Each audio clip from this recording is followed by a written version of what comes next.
Differential इक्वेशनला आपण start करूया. y equal to sine x मध्ये इक्वल टूची साइन म्हणजे इक्वेशन आहे, बरोबर का? इक्वेशन. आणि हा ट्रिग्नॉमेट्रिक इक्वेशन, त्याचा ग्राफ पण असंच माहिती आहे, बरोबर असं असतं. तर हा ट्रिग्नॉमेट्रिक इक्वेशन आहे. याला जर मी डिफरन्शिएट केलं, ह्याचा डेरिव्हेटिव्ह फाइंड आउट केलं, dy bye dx. dy bye dx म्हणजे काय? ह्याला कुठेतरी एक टँजंट आपण फाइंड आउट करतो. या पॉईंटपाशी फॉर एक्झाम्पल टँजंट ड्रॉ जर केली अशी, त्याचा अर्थ हे dy बाय dx किती असतो, याचा डेरिव्हेटिव्ह किती असतो? Minus cos. डेरिव्हेटिव्ह किती असतो? कॉस. तर हा फंक्शन आहे, बरोबर का? आणि हा त्याचा डेरिव्हेटिव्ह आहे. फंक्शन पासून डेरिव्हेटिव्ह हा फाइंड आउट केलो आपण, डिफरन्शिएशन केलो. हे बेटा असा एक इक्वेशन ज्याच्यामध्ये फंक्शनचा डेरिव्हेटिव्ह एक्झिस्ट करतो, त्याला म्हणायचं डिफरन्शियल इक्वेशन. हा इक्वेशन कसला आहे? Differential equation. कसला इक्वेशन आहे? Differential equation. एक फंक्शन चा डेरिव्हेटिव्ह फाइंड आउट केला किंवा एक इक्वेशन ज्याच्यामध्ये फंक्शनचा डेरिव्हेटिव्ह एक्झिस्ट करतो, त्याला म्हणायचं डिफरन्शियल इक्वेशन. इन शॉर्ट काय? dy bye dx, d2y by dx square, d3y by dx cube असे जर टर्म असेल तर त्याला काय म्हणायचं? Differential equation. त्या इक्वेशन मध्ये असे जर टर्म असेल तर त्याला डिफरन्शियल इक्वेशन म्हणायचं. एकदाच डेरिव्हेटिव्ह घ्यायला पाहिजे असं काही नाही. y is equal to sine x, याला एकदा डिफरन्शिएट केलं तर dy bye dx is equal to cos x मिळतो. आणखी एकदा डिफरन्शिएट केलं तर d2y बाय dx स्क्वेअर मिळतं, बरोबर का? किती येते? Minus x. अजून एकदा डिफरन्शिएट केल्यावर d3y बाय dx क्यूब, बरोबर, मायनस कॉस एक्स, बरोबर. तर हे बेटा हे सगळे डिफरन्शियल इक्वेशन आहेत. हे सगळे डिफरन्शियल इक्वेशन आहे, कारण फंक्शनचा डेरिव्हेटिव्ह एक्झिस्ट करतो, बरोबर. हा डिफरन्शियल इक्वेशन आहे. या डिफरन्शियल इक्वेशन मध्ये फरक आहे. हा जो डिफरन्शियल इक्वेशन आहे याच्यामध्ये ऑर्डर किती आहे? ऑर्डर किती आहे? 1 आहे. म्हणजे कितीदा डिफरन्शिएट केले ओरिजिनल फंक्शनला? एकदा. इथं कितीदा डिफरन्शिएट केलेलं आहे? 2दा. ओरिजिनल फंक्शनला कितीदा डिफरन्शिएट केलेलं आहे? 3दा. तर ऑर्डर 3 आहे. तर ऑर्डर म्हणजे काय? फंक्शनला कितीदा डिफरन्शिएट केलेलं आहे त्याला म्हणायचं ऑर्डर. dy बाय dx ची ऑर्डर 1 असते, d2y बाय dx स्क्वेअर याची order 2, d3y by dx cube हिची ऑर्डर 3. आता हे बेटा dy bye dx into dy bye dx या दोघांचं मल्टिप्लिकेशन केल्यावर काय होतं? त्या टर्मला त्याच नंबरनी, त्या टर्मला त्याच टर्मनी मल्टिप्लाय केलं तर काय होतं? त्या टर्मचा स्क्वेअर होतो. आता हा स्क्वेअर असा लिहायचा, dy बाय dx चा स्क्वेअर. येतं का लक्षात? आणि हा डिफरंट आहे. हा सेकंड ऑर्डर डेरिव्हेटिव्ह आहे, हा किती? First order derivative. येते का लक्षात? इथे मला सांगा ऑर्डर काय? ऑर्डर 1 आहे. आणि डिग्री म्हणजे हायेस्ट ऑर्डर डेरिव्हेटिव्ह ची पॉवर जी असते त्याला काय म्हणायचं? डिग्री म्हणायचं. काय म्हणायचं त्याला? डिग्री म्हणायचं. डिग्री किती आहे? 2. तर पहिला टाईप जे आहे आणि त्याच्यावरती क्वेश्चन्स आहेत हा, ऑर्डर आणि डिग्री. ऑर्डर आणि डिग्रीवरती क्वेश्चन विचार. तर ऑर्डर म्हणजे काय? याचा सांगा बघू. याचा ऑर्डर सांगा बघू. जास्तीत जास्त कितीदा डिफरन्शिएट केलेलं आहे? 3दा. आणि हायेस्ट ऑर्डर डेरिव्हेटिव्हचाच पॉवर बघायचा. किती आहे?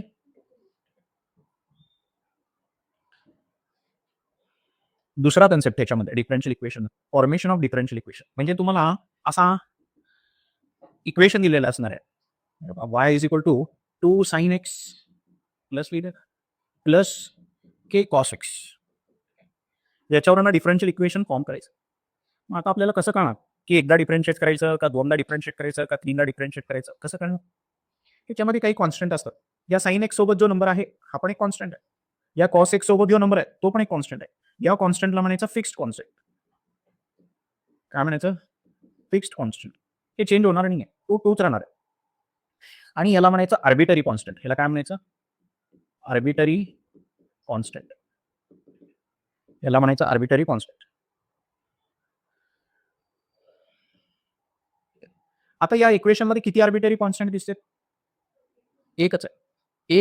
एका इक्वेशन मध्ये एकच आर्बिटरी कॉन्स्टंट दिसत असेल तर त्या इक्वेशनला एकदा डिफरन्शिएट करायचं. कितीदा? एकदाच करायचं. एकदा डिफरन्शिएट करायचं. dy बाय dx याचा डेरिव्हेटिव्ह काय येतो? 2 cos x. आणि याचा डेरिव्हेटिव्ह काय येतो? Minus sine x. आता डिफरन्शियल इक्वेशन तयार करायचं आहे, पण त्याच्यामध्ये हा आर्बिटरी कॉन्स्टंट एलिमिनेट करून लिहायचा. ते आर्बिटरी कॉन्स्टंट जो आहे तो एलिमिनेट करून लिहायचा. मग के ची व्हॅल्यू इथनं टाकायची, बरोबर. हे के कॉस एक्सला इकडे घेऊन जायचं, या वायला इकडे आणायचं आणि त्या cos xने डिवाइड करायचं, केची व्हॅल्यू इथे टाकायची, तुम्हाला डिफरन्शियल इक्वेशन मिळतो. हे क्वेश्चन इथं लिहिलंय का? ऑर्डर आणि डिग्रीचे क्वेश्चन्स आहेत. तुम्हाला 25ची पीवायक्यू देतो.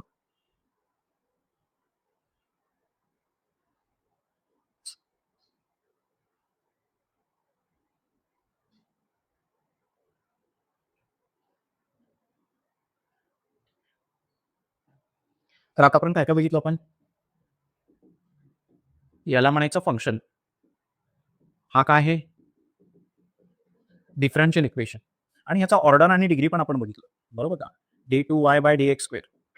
असं जर असेल तर याची ऑर्डर 2 असते, बरोबर का? d3y/dx³ तर याची ऑर्डर 3 असते. आणि हायेस्ट ऑर्डर डेरिव्हेटिव्हचा जो पॉवर असतो त्याला म्हणायचं डिग्री. ठीक आहे. आता एक डिफरन्शियल इक्वेशन आहे, dy/dx = cos x. याचा ओरिजिनल फंक्शन जो होता तो y = sin x होता. आता तुम्हाला डिफरन्शियल इक्वेशन दिलं असेल आणि तुम्हाला जर सोल्युशन विचारलं तर हे फाइंड आउट करायचं. तुम्हाला काय फाइंड आउट करायचं? ओरिजिनल फंक्शन फाइंड आउट करायचं. क्वेश्चन कसा असणार आहे? उलटा असणार आहे. पहिला टाइप काय होता? डिफरन्शियल इक्वेशन फॉर्म करा. असं दिलेलं असायचं फंक्शन आणि डिफरन्शियल इक्वेशन फॉर्म करायला सांगायचं. जेवढे आर्बिटरी कॉन्स्टंट असतात तेवढ्यादा डिफरन्शिएट करायचं. आता डिफरन्शियल इक्वेशन दिलेलं असणार आहे आणि तुम्हाला काय फाइंड आउट करायला सांगतात? सोल्युशन फाइंड आउट करायला सांगतात. या डिफरन्शियल इक्वेशनचा हा असतो सोल्युशन. काय असतो? सोल्युशन. एका डिफरन्शियल इक्वेशनचा हा सोल्युशन असतो. ओरिजिनल फंक्शन जो असतो तो सोल्युशन असतो. हे बेटा, ह्याच्यावरनं हे कसं भेटेल? याला इंटिग्रेट करावं लागेल. काय करावं लागेल? इंटिग्रेट करावं लागेल. हो का?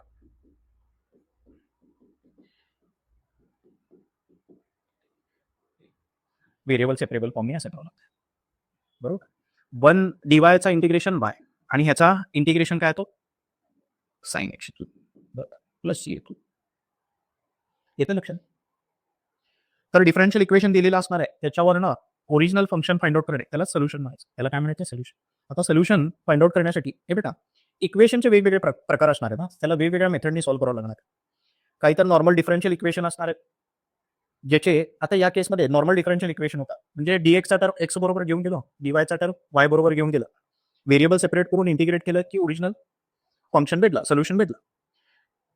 काही डिफरन्शियल इक्वेशनचा सोल्युशन व्हेरिएबल सेपरेबल मेथडने मिळतो, काही डिफरन्शियल इक्वेशन सेपरेटच होत नाही, बरोबर?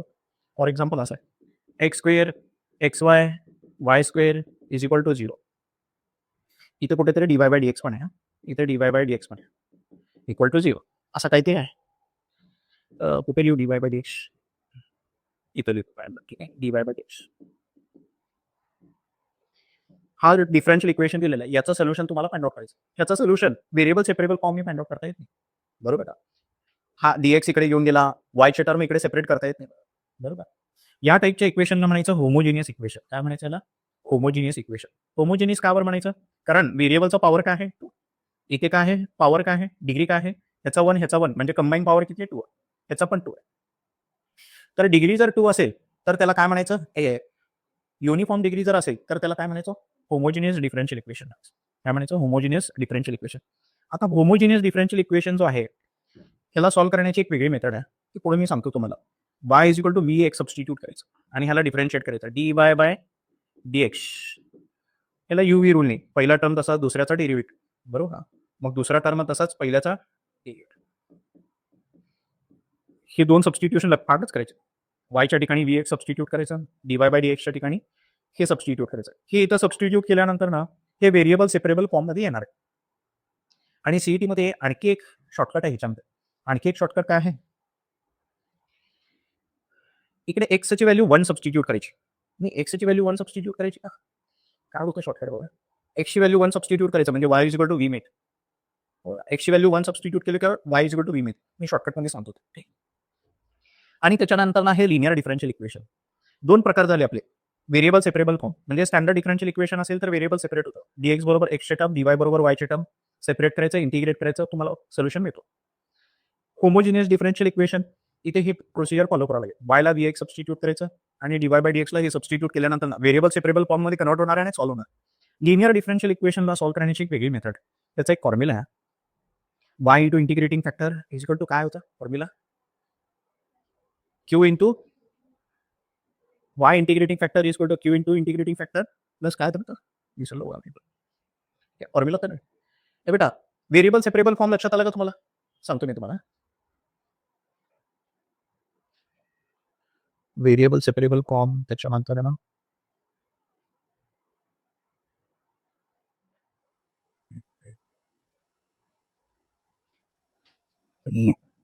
दुसरं पीडीएफ बघूया.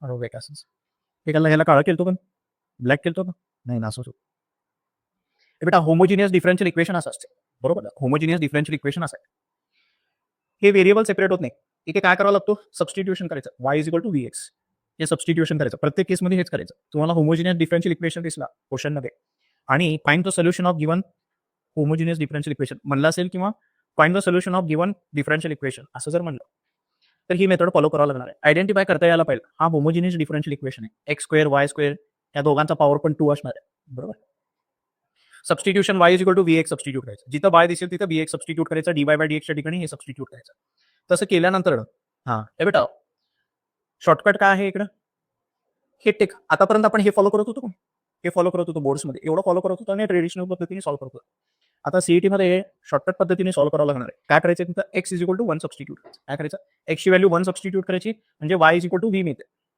हे ॲडिशनल आहे बघा आता ऍड झालेलं आहे आपल्या सीईटीसाठी लागायचं एक्सची व्हॅल्यू 1 सबस्टिट्यूट करायची वायची व्हॅल्यू व्ही येते मग ते सिम्प्लिफाय होत आहे आणि इमिडिएटली तुम्हाला सोल्युशन मिळतं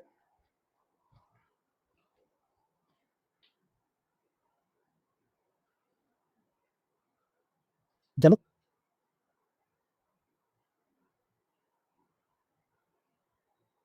लिनियर डिफरन्शियल इक्वेशन बेटा एक लिनियर डिफरन्शियल इक्वेशन अशा फॉर्ममध्ये असणार आहे ना हा व्हेरिएबल सेपरेबल फॉर्ममध्ये आहे ना होमोजिनियस डिफरन्शियल इक्वेशन येते का लक्षात कदाचित होमोजिनियस असेल पण इथं बेटा सबस्टिट्यूशन केल्यानंतर ना व्हेरिएबल सेपरेट होते जसं ते होमोजिनियस डिफरन्शियल इक्वेशन मध्ये y is equal to v x substitute करायचं डी वाय बाय डी एक्सला substitution v plus x d v by d x substitute केल्यानंतर ना व्हेरिएबल सेपरेबल फॉर्ममध्ये येत होतं हे तसं येत नाही हे टिपिकल फॉर्मच आहे त्याचं लिनियर डिफरन्शियल इक्वेशन का बरं लिनियर डिफरन्शियल इक्वेशन म्हणायचं कितीदा डिफरन्शिएट केलेलं आहे एकदा डिफरन्शिएट केलेलं आहे बरोबर एकदा डिफरन्शिएट केलेलं आहे या डिफरन्शियल इक्वेशनची पॉवर 1 आहे ऑर्डर 1 आहे म्हणून ह्याला म्हणायचं लिनियर डिफरन्शियल इक्वेशन काय म्हणायचं याला लिनियर डिफरन्शियल इक्वेशन ठीक आहे तर क्वेश्चन तुमचा असा जर असेल इथं काहीतरी नंबर असेल इथं काहीतरी नंबर असेल किंवा एक्स मध्ये असलेलं काहीतरी धर्म पण असू शकतो बरोबर असं जर तुमचा इक्वेशन असेल आणि याचं सोल्युशन फाइंड आउट करायचं असेल तर ह्या इक्वेशनला कुठलं इक्वेशन म्हणायचं linear differential equation linear differential इक्वेशनला सॉल्व्ह करण्याची साठी हा एक फॉर्म्युला आहे y integrating factor is equal to integration of q integrating factor plus c बरोबर का y integrating factor is equal to integration of q integrating factor plus हा formula आता हा जो इंटिग्रेटिंग फॅक्टर आहे तो इंटिग्रेटिंग फॅक्टर कसा कॅल्क्युलेट करायचा इंटिग्रेटिंग फॅक्टरचा फॉर्म्युला आहे e raise to integration of p dx कुठून आणायचा हा पी क्वेश्चन मध्ये बघा या वायचा कोइफिशियंट जो आहे तो पी असतो त्याचा इंटिग्रेशन करायचं इंटिग्रेशन ऑफ पी डीएक्स याचा कोइफिशियंटचा पहिला स्टेप काय आहे बेटा याला दिलेल्या क्वेश्चनला या स्टँडर्ड इक्वेशन बरोबर कम्पेअर करायचं पी ची व्हॅल्यू फाइंड आउट करायची त्या पीच्या व्हॅल्यूला काय करायचं इंटिग्रेट करायचं इंटिग्रेट केल्यानंतर एक व्हॅल्यू मिळेल त्याला ईच्या पॉवरला लिहायचं बरोबर ईच्या पॉवरला इंटिग्रेशन ऑफ पी डीएक्स लिहायचं आणि ही व्हॅल्यू इंटिग्रेटिंग फॅक्टर म्हणून इथे यूज करायची बरोबर या फॉर्म्युल्यामध्ये यूज करायचं क्वेश्चन जो आहे असा पण असू शकतो D y by d x 3y plus 7x बरोबर असं काहीतरी असू शकतो तर हा काय झाला linear differential equation in y म्हणायचं काय म्हणायचं linear differential equation in y म्हणायचं ठीक आहे आणि तुमचा linear differential equation in x पण असू शकतो d x by d y बरोबर तो कसा असणार आहे p x is equal to q अशा फॉर्ममध्ये असणार प्रोसिजर सेम आहे फॉर्म्युला पण सेम आहे फक्त इकडे बाय इंटिग्रेटिंग फॅक्टर होता is equal to q integrating factor plus C इथं x integrating factor is equal to integration of q integrating factor plus c एस बरोबर तिथं वाय इंटिग्रेटिंग फॅक्टर होतं तर x integrating factor x into integrating factor question मध्ये सांगतो एक question मध्ये सांगतो हे कसं सॉल्व्ह करायचं स्टार्ट डिफरन्शियल इक्वेशनचे ऍप्लिकेशन होता डिफरन्शियल इक्वेशनचा ऍक्च्युअल रिअल लाईफ मध्ये कुठे यूज आहे पॉप्युलेशन ग्रोथ कॅल्क्युलेट करण्यामध्ये rate of decay Newton's law कोणी ऍप्लिकेशन ऑफ डेरिव्हेटिव्ह मध्ये पण त्याचा यूज होता तर पॉप्युलेशन ग्रोथचे क्वेश्चन कसे असणार आहेत बघा. एका मोमेंटला म्हणजे टाइम झिरो असताना पॉप्युलेशन एवढी होती, 10,000 होती. 1 वर्षानंतर पॉप्युलेशन एवढी झाली, बरोबर का. T1 ला एक पॉप्युलेशन देतं. T3 ला पॉप्युलेशन कॅल्क्युलेट करायला सांगतं, बरोबर का. तर त्याच्यासाठी rate of change of population तुम्हाला माहिती असायला पाहिजे, बरोबर का. प्रोसिजर काय फॉलो करायचे? Rate of change of population dp/dt म्हणजे काय? Rate of change of population with respect to original population. Rate of change of population is directly proportional to original population, बरोबर का. सुरुवातीला काहीतरी पॉप्युलेशन असायला पाहिजे, त्याच्याशिवाय पॉप्युलेशन ग्रोथ करणार. 0 पासून पॉप्युलेशन ग्रो होत नाही, बरोबर का. काहीतरी नंबर एक्झिस्ट करावा लागतो सुरुवातीला, बरोबर का. तर सुरुवातीला पॉप्युलेशनचा प्रश्न जर विचारला तर डायरेक्टली ही स्टेप लिहायची पहिल्यांदा. Rate of change of population is directly proportional to initial population, बरोबर. प्रोपोर्शनॅलिटी साईन काढली तर काय होतं? dp/dt इज इक्वल टू के असं, बरोबर. हे काय? Constant of proportionality. त्याच्यानंतर ए बेटा काय करायचं ह्याला? या दोघांचं काय करू शकतो आपण? याला इंटिग्रेट करायचं. याला काय करतो आपण? इंटिग्रेट करतो ना ह्याला. काय करतो आपण? व्हेरिएबल सेपरेबल फॉर्म मध्ये आणतो. टी/टी आणि के/टी, ठीक आहे. आणि त्याच्यानंतर काय करतो? इंटिग्रेट करतो. त्याला नंतर हे काय तो? लॉग पी आणि हा काय तो? S T T T T पाय इकडे वरती डी टी येते ना, हा इथं dt, इथं dt येते. येत नाही.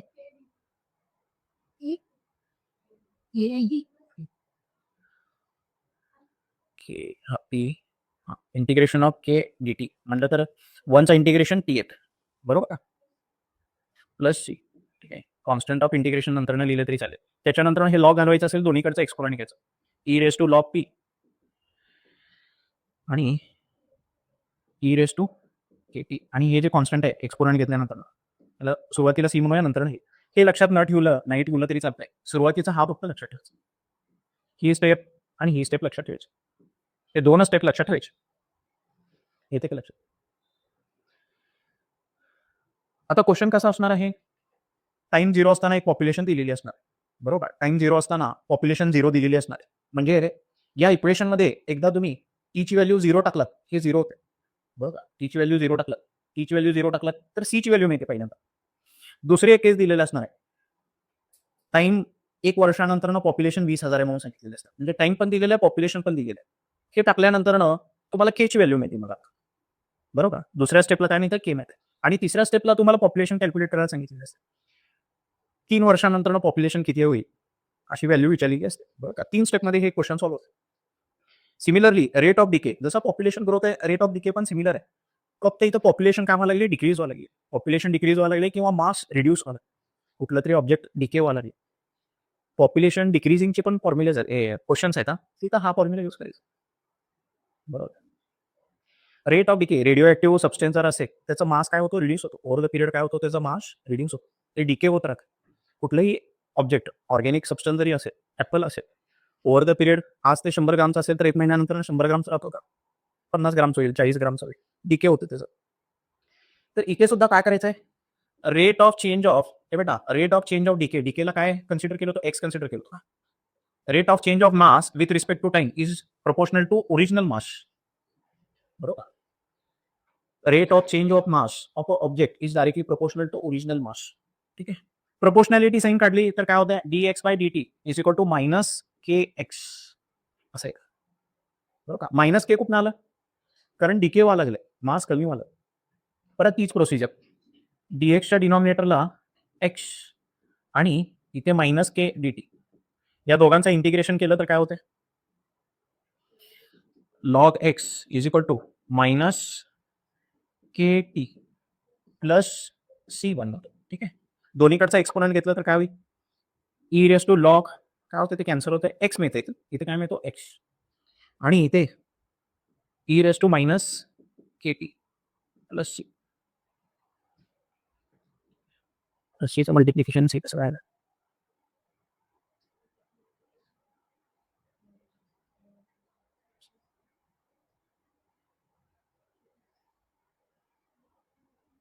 फॉर्म्युला बरोबर आहे का बेटा? इंटू सीचं प्लस सी येतं ना, इथं काय करायचं? त्याच्यानंतर हे बेटा न्यूटन्स लॉ ऑफ कुलिंग. एखादा ऑब्जेक्ट रूममध्ये जर ठेवला तुम्ही, गरम चहा ठेवलात कपमध्ये, तर ते इव्हेंच्युअली काय होणार आहे? थंड होणार आहे. बरोबर आहे. त्याचा टेम्परेचर डिक्रीज होणार आहे. बरोबर. सराउंडिंगच्या टेम्परेचरला बॉडीचा टेम्परेचर जो आहे तो इक्विलिब्रियममध्ये येण्याचा प्रयत्न करणार आहे. एखादी बॉडी, एखादा ऑब्जेक्ट सराउंडिंग टेम्परेचरपेक्षा जास्त टेम्परेचरला जर असेल, तर त्या ऑब्जेक्टचा टेम्परेचर सराउंडिंग टेम्परेचरला इक्विलिब्रियममध्ये येण्याचा प्रयत्न करणार आहे. इन शॉर्ट काय आहे? चहा जर असेल, चहाचा कप मध्ये चहा आहे किती? 100 डिग्री सेल्सिअसला, फॉर एक्झाम्पल 100 डिग्री सेल्सिअसला, आणि बाहेर ॲटमॉस्फेरिक टेम्परेचर आहे 25 डिग्री सेल्सिअस. तर होणार काय इव्हेंच्युअली? हा थोड्या वेळानंतर 5-6 तासानंतर ह्याचा टेम्परेचर पण 25 डिग्री सेल्सिअस होणार. बरोबर. ह्याचा टेम्परेचर सुद्धा काय होणार आहे? 25 डिग्री सेल्सिअस होणार आहे. तर ऑब्जेक्ट काय होतो? कूल होतो. ऑब्जेक्ट काय होतो? हॉट ऑब्जेक्ट काय होतो? कूल होतो. आता हे रेट ऑफ कुलिंग जे आहे, rate of cooling change in temperature with respect to time is directly proportional to theta minus theta zero. Theta minus theta zero. हे बेटा इथे थीटा जो आहे टेम्परेचर ऑफ बॉडी आहे. काय आहे? Temperature of body. आणि theta zero is temperature of surrounding.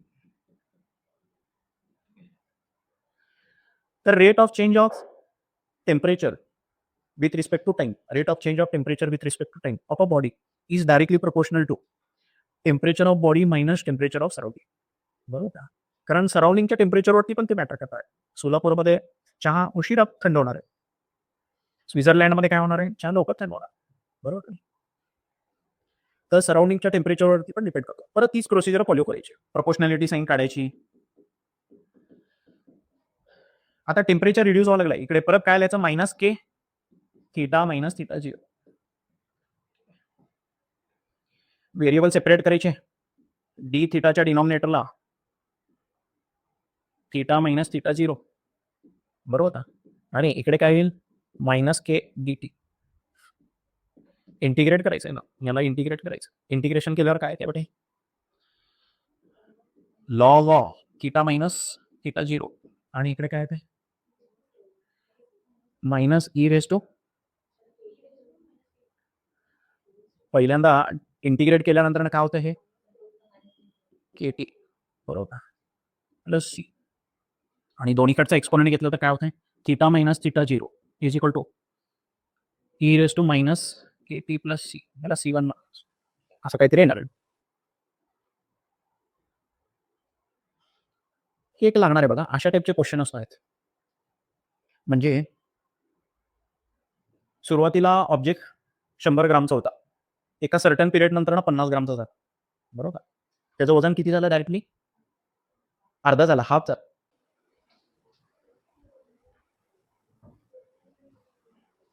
हे बेटा डिफरन्शियल इक्वेशनचे PYQs बघा.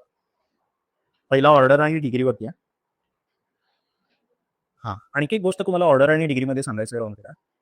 ऑर्डर आणि डिग्रीमध्ये ऑर्डर हे बेटा डिग्री जो आहे, डिग्री जी आहे तुमचा dy/dx लॉगच्या पोटामध्ये असेल किंवा E raise to something dy/dx असेल.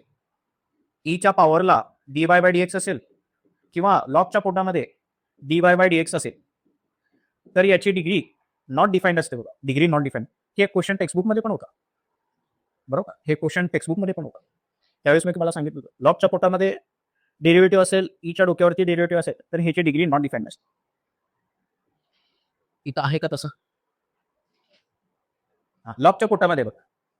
लॉगच्या पोटामध्ये आहे म्हणजे डिग्री काय आहे? Not defined.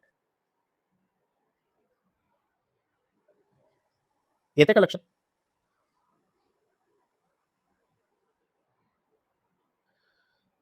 Square root of dy/dx minus 4 dy/dx minus 7x equal to 0. हे बेटा ऑर्डर आणि डिग्री डायरेक्टली बघून मिळते अशी नाही आहे.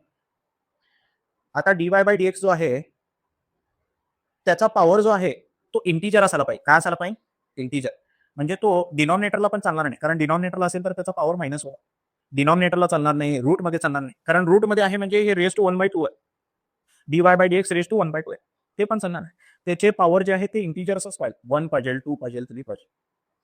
असं चालणार नाही आहे. तर इथे काय करावं लागेल, रूट घालावं लागेल, स्क्वेअर करावं लागेल, बरोबर का.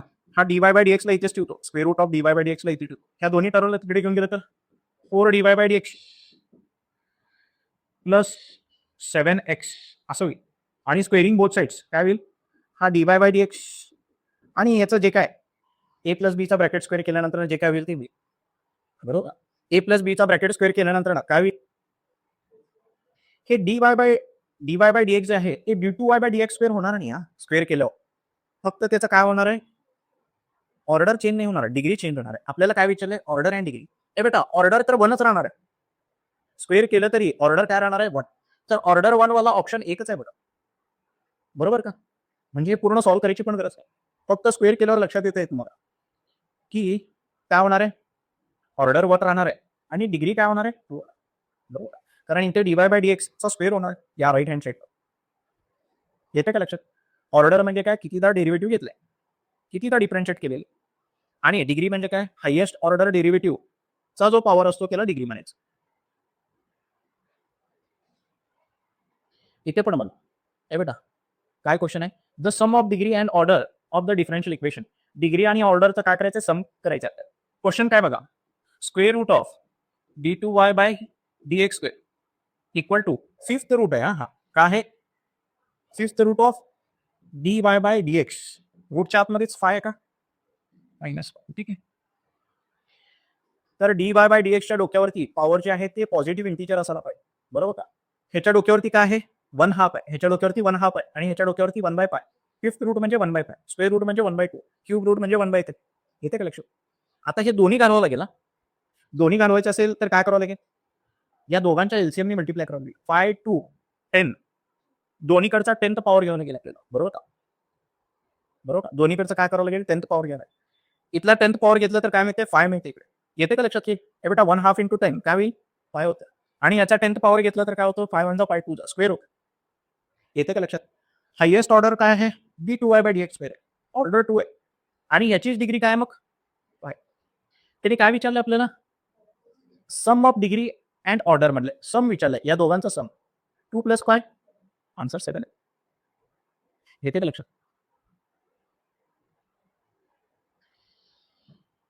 हा क्वेश्चन बघा, ए बेटा क्वेश्चन असा दिलेला आहे, काय विचारलंय त्याचं, the order of differential equation who general solution is.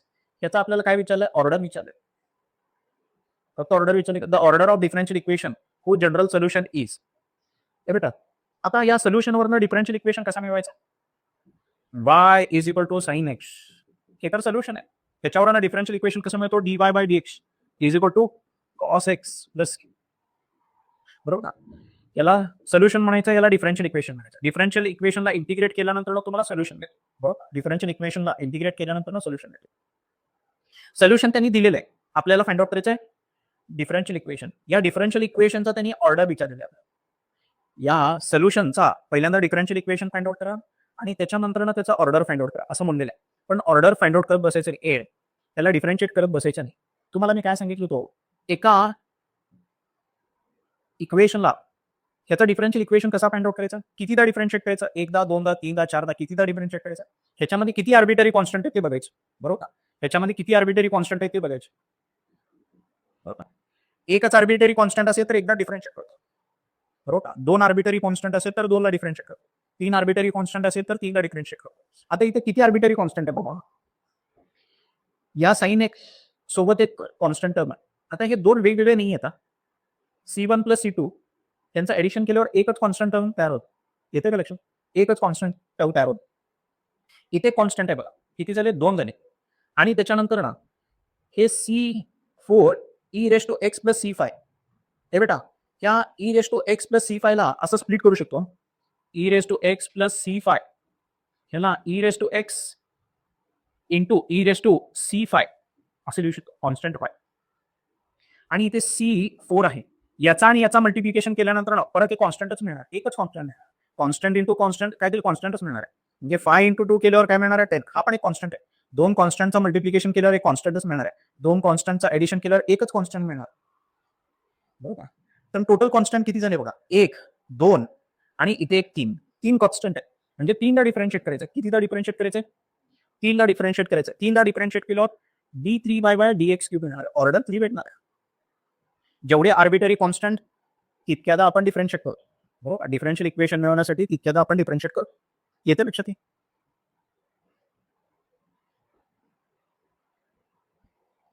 The differential equation हो सोल्युशन म्हणजे इक्वेशन दिलंय. सोल्युशन म्हणजे equation where A and B are arbitrary constant. ए बेटा, आता ह्याचं काय विचारलं आपल्याला? The differential equation whose degree आणि ऑर्डर विचारलं. डिग्री आणि ऑर्डर विचारलं. ए बेटा, किती आर्बिटरी कॉन्स्टंट आहेत? 2 आहेत. म्हणजे कितीदा डिफरन्शिएट करावं लागणार? दोनदा डिफरन्शिएट करायचं म्हणजे ऑर्डर 2 आहे. ऑर्डर 2 या दोन्ही ठिकाणी होता. आता डिग्री फाइंड आउट करण्याचा ए बेटा, डिग्री फाइंड आउट करण्याचा पण एक शॉर्टकट आहे. जसं जेवढे आर्बिटरी कॉन्स्टंट आहे तेवढी डिग्री असते का नाही? बरोबर. 2 आर्बिटरी जेवढे आर्बिटरी कॉन्स्टंट असतात तेवढी काय असते तुमची? ऑर्डर असते. बरोबर का नाही? आता डिग्री फाइंड आउट करण्याचा पण एक शॉर्टकट आहे. डिग्री फाइंड आउट करण्याचा शॉर्टकट काय? कॉन्स्टंटचा पॉवर काय बघायचा? आर्बिटरी कॉन्स्टंटचा पॉवर काय बघायचा? क्वेश्चन मध्ये आर्बिटरी कॉन्स्टंटचा पॉवर काय? 1 नाही, तर त्याचा डिग्री 1 असणार. इथे शॉर्टकट आहे बघा. हे सगळं सॉल्व्ह करत बसायचं. सॉल्व्ह केलं तरी पण तेच येणार आहे.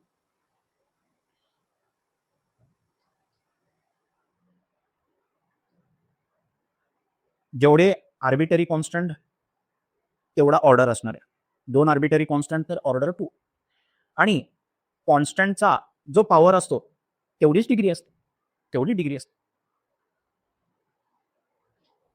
नाहीतर काय ट्रेडिशनल पद्धतीने ह्याच्यावरनं सोल्युशन फाइंड आउट करायचं. त्याला 2ला डिफरन्शिएट करायचं. आणि हायेस्ट ऑर्डर डेरिव्हेटिव्हचा पॉवर काय बघायचं? 1.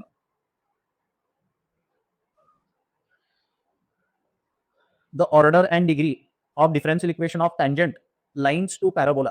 हे बेटा, पॅराबोलाला जो टँजंट असतो, या पॅराबोलाला जो टँजंट असतो त्याचा equation y equal to mx minus am square हे कोनिक सेक्शन मध्ये येत आहे. हे बेटा, पॅराबोलाचा जो टँजंट असतो त्याचा इक्वेशन आहे. लिहून घ्या, नोट डाऊन करून ठेवा. तर डिफरन्शियल इक्वेशन साठी तुम्हाला कोनिक सेक्शन थोडं माहिती असायला पाहिजे. सर्कल, पॅराबोला, इलिप्स ह्याचे इक्वेशन थोडे माहिती असायला पाहिजे. हा पॅराबोला आहे का नाही? एक्स स्क्वेअर असा, x square is equal to 4ay हा असा पॅराबोला आहे. याचा जो टँजंट असणार आहे, या टँजंटचा जो इक्वेशन असणार आहे तो इक्वेशन अशा फॉर्ममध्ये असतो. y is equal to mx minus am square. काय म्हटलंय? The order and degree of differential equation of tangent lines to the parabola is. याचा टँजंट हा आहे. याचा आपल्याला काय फाइंड आउट करायचं? Order and degree. ह्याची ऑर्डर अँड डिग्री. ह्याच्यामध्ये आर्बिटरी कॉन्स्टंट किती आहेत? बेटा, ह्याच्यामध्ये आर्बिटरी कॉन्स्टंट किती आहेत? एकच आहे. एक आर्बिटरी कॉन्स्टंट एकच आहे. तर त्याची ऑर्डर काय असणार आहे? 1. आणि बेटा, हा जो एम सुद्धा काय आहे? एम सुद्धा काय आहे? कॉन्स्टंट आहे. कॉन्स्टंटचा पॉवर काय आहे? 2. तर डायरेक्टली डिग्री 2 लिहू शकतो. किंवा याला काय करायचं? डिफरन्शिएट करायचं. कॉन्स्टंट आहे ना पण तो एका लाईनसाठी कॉन्स्टंट असणार आहे. या लाईनसाठी काय असणार आहे? कॉन्स्टंट. एनिवे ए बेटा, तुम्ही इक्वेशन लिहू शकता. हे इक्वेशन आहे. इक्वेशनचा डेरिव्हेटिव्ह फाइंड आउट करायचा. ए बेटा, हायेस्ट ऑर्डर डेरिव्हेटिव्हचा पॉवर बघा काय आहे? हायेस्ट ऑर्डर डेरिव्हेटिव्हचा पॉवर काय आहे? हे व्हेरिएबल आहे. सॉरी, हे variable dy bye dx. M म्हणजेच काय? dy bye dx. तर त्याचा पॉवर काय यायला लागले? डिग्री काय यायला लागले? येते काय?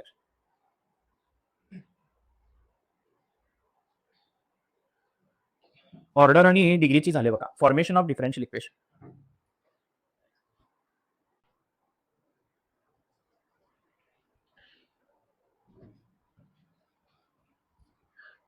Next, formation of differential equation. ठीक आहे. हा इक्वेशन दिलेलं आहे बरोबर का? ह्याच्यापासून काय फाइंड आउट करायला सांगितले? काय म्हणलं question? The differential equation who solution represents. हे सोल्युशन दिलेलं आहे.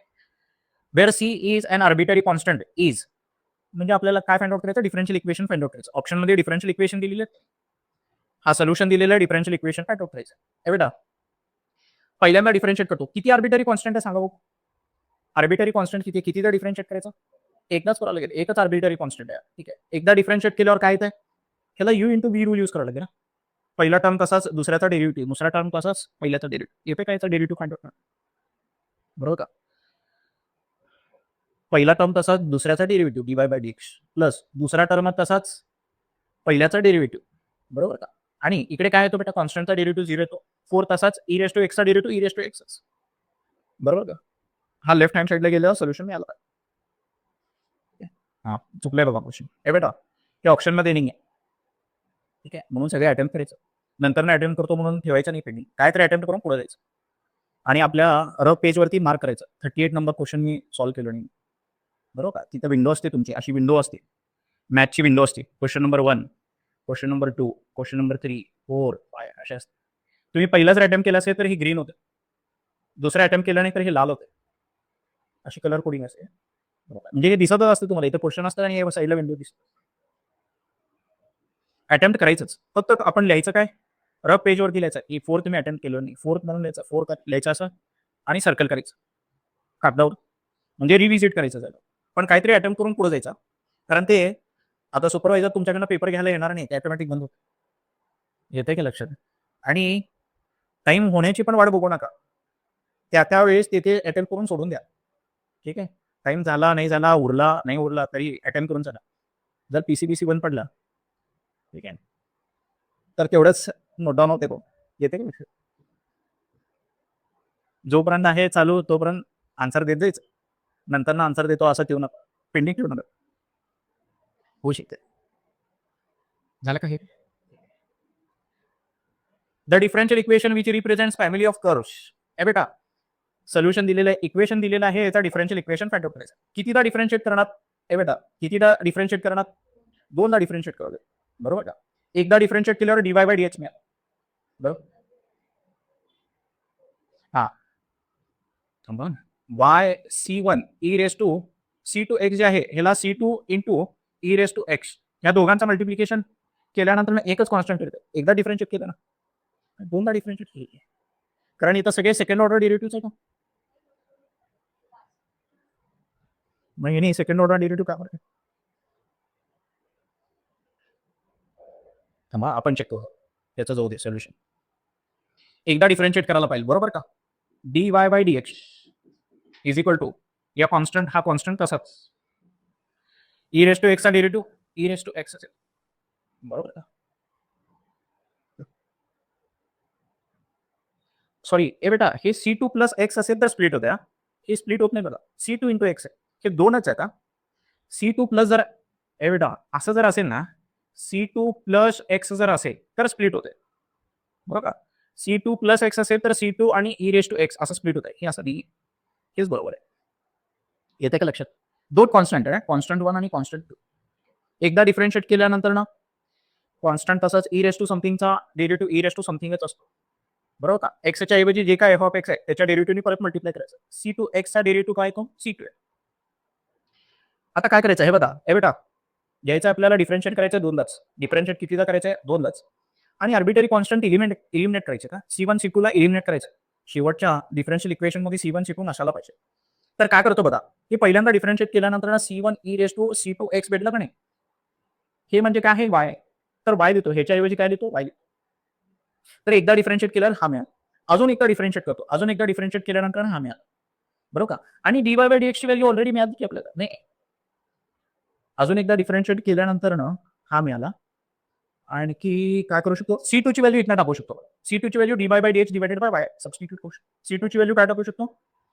dy bye dx divided by y इथे सबस्टिट्यूट करायचं. c2 ची value dy bye dx divided by y substitute केल्यावर हा डिफरन्शियल इक्वेशन मिळतो. हे बेटा, ह्याला लिहिण्याची आणखी एक पद्धत y डबल डॅश. बरोबर, ह्याला y डबल डॅश म्हणायचं. हा y डॅश अपॉन y आणि हा y डॅश. ह्याला क्रॉस मल्टिप्लाय केलं तर y into y double dash into y डॅशचा स्क्वेअर. आता हे y डॅशच्या फॉर्ममध्ये पण दिलं नसेल, हा तसंच दिलं ना, तसंच हिने वेगळंच काय दिलं. हे बेटा, y into y double dash y डॅशचा स्क्वेअर. ऑप्शन सी बरोबर. येते का लक्षात? हे बेटा, लॉ ऑफ इंडायसिस. बरोबर का? E raise to c2 x म्हणजे ही एकच टर्म आहे आणि ह्याच्यामध्ये कॉन्स्टंट आहे. The differential equation satisfied by ह्याचा डिफरन्शियल इक्वेशन फाइंड आउट करायचं. बरोबर का? ह्याचा डिफरन्शियल इक्वेशन फाइंड आउट करायचं.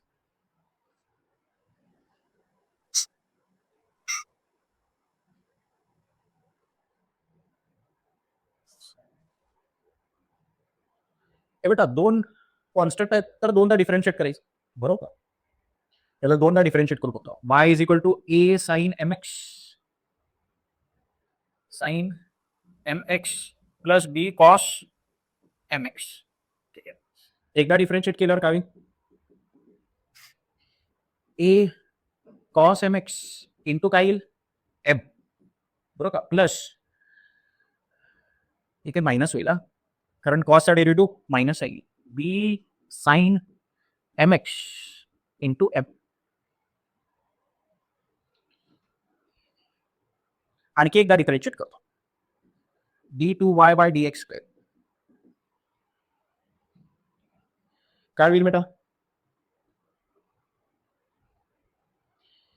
याचा derivative cos m x, sorry minus sine m x, minus sine m x m x m m square होईल, a M square येईल.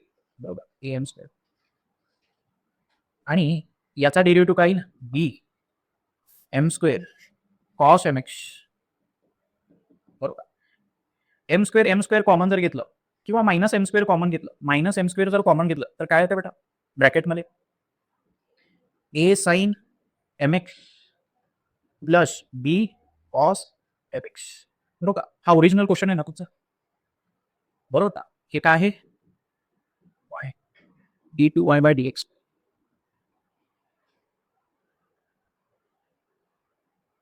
कुठला ऑप्शन बरोबर आहे? हे तिकडे घेऊन गेलं तर काय होईल? d2y by dx square plus m square y equal to 0. अशा फॉर्ममध्ये कुठला आहे? फक्त सीचं का? आता एम ची व्हॅल्यू कशी फाइंड आउट करणार? एम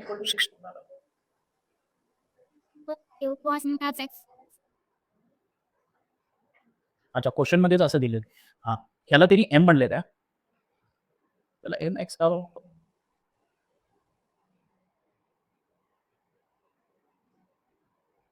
एक्स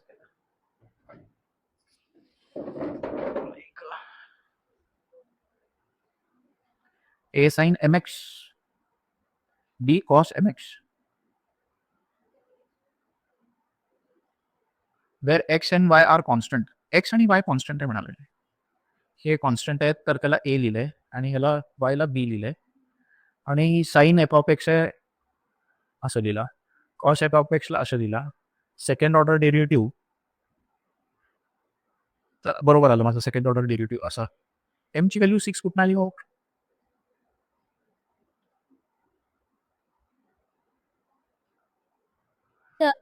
तरी ब्रॅकेट केल्यात कर सिक्की तर सिक्स होते आणि 45 कमी होते त्यामुळे नाही नाही नाही नाही, तसं नाही, तसं नाही ते. एक मिनिट.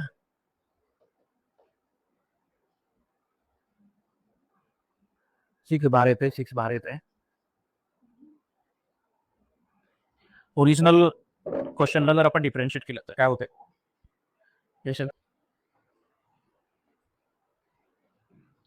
हे बेटा पुढचा क्वेश्चन बघा. y is equal to e raise to x a cos x b sine x is the solution of differential equation. म्हणजे त्याचा डिफरन्शियल इक्वेशन पाठ करायचं. किती आर्बिटरी कॉन्स्टंट आहेत? 2 आर्बिटरी कॉन्स्टंट आहेत. बरोबर का? दोनदा डिफरन्शिएट करावं लागणार आहे. अवघड काही नाही आहे, फक्त लेंदी प्रोसेस असणार आहे. बरोबर. एकदा डिफरन्शिएट केल्यानंतर ना, आता ही काय u into v rule use होत्या. पहिला टर्म तसा दुसऱ्याचा डेरिव्हेटिव्ह प्लस दुसरा टर्म तसाच पहिल्याचा डेरिव्हेटिव्ह. बरोबर का? तसं सॉल्व्ह होतो आणि सिम्प्लिफाय होतो. हा सिम्प्लिफाय होतो असं. अजून एकदा डिफरन्शिएट केल्यानंतर ना करायचं का? सॉल्व्ह करून टाकू का? करू का? y is equal to e raise to x a cos x plus b sine x. ठीक आहे. हे बघ, एकदा डिफरन्शिएट करतो dy bye dx. U into v rule use करायचा. पहिला टर्म तसा दुसऱ्याचा डेरिव्हेटिव्ह. याचा डेरिव्हेटिव्ह सांगा बघू. ए तसाच कॉसचा डेरिव्हेटिव्ह मायनस साइन, बी तसाच साइनचा डेरिव्हेटिव्ह कॉस. पहिला टर्म तसा दुसऱ्याचा डेरिव्हेटिव्ह प्लस दुसरा टर्म तसाच पहिल्याचा derivative a raise to x तसाच. अजून एकदा डिफरन्शिएट करतो d2y बाय dx स्क्वेअर. काही इथं काय अजून सिम्प्लिफाय करण्यासारखं आहे? हा, हे वाय करू शकतो काय? ह्याला वाय करू शकतो, ह्याला वाय म्हणू शकतो. थांबा, एक स्टेप वाढवू आपण. dy bye dx is equal to हा e रेज टू एक्स. इकडे काय करता येणार नाही ना? नाही, इथं काय करता येणार नाही.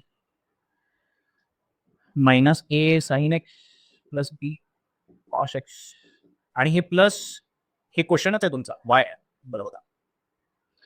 या वायला तिकडे घेऊन जातो सोपं होईल.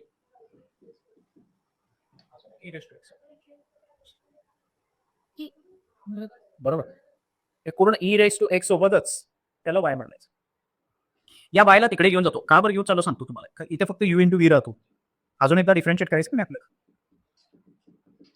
बी कॉस एक्स अजून एकदा डिफरन्शिएट करतो. अजून एकदा डिफरन्शिएट केल्यावर हा d two y by d x हा काय होईल d y by d x. बघा इथे परत यू इंटू व्ही. पहिला टर्म तसाच दुसऱ्याचा डेरिव्हेटिव्ह याचा डेरिव्हेटिव्ह काय तो कॉस एक्स आणि minus b sine x plus दुसरा टर्म कसाच पहिल्याचा derivative e raise to x तशीच. आता इथं ए काय वाय काय आहे बघा. ह्याच्यातनं मायनस साइन जर कॉमन घेतलं तर हे ए आहे का वाय आहे का बघा बघू. A cos x b sine x minus one common घेतो एक बरोबर. हा d two y by d x square minus d y by d x.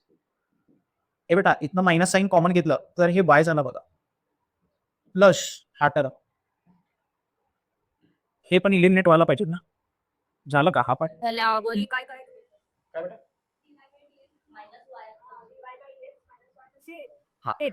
हे टर्म म्हणजे काय आहे हे का d y by d x म्हणजे हे टर्म आहे ना ई रेस टू एक्स. हा राईट. हा d y by d x minus.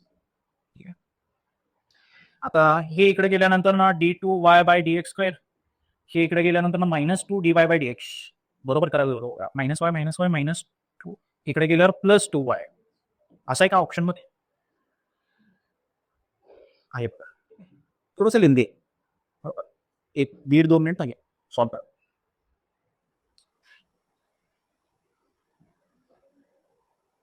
The differential equation of straight line passing through point.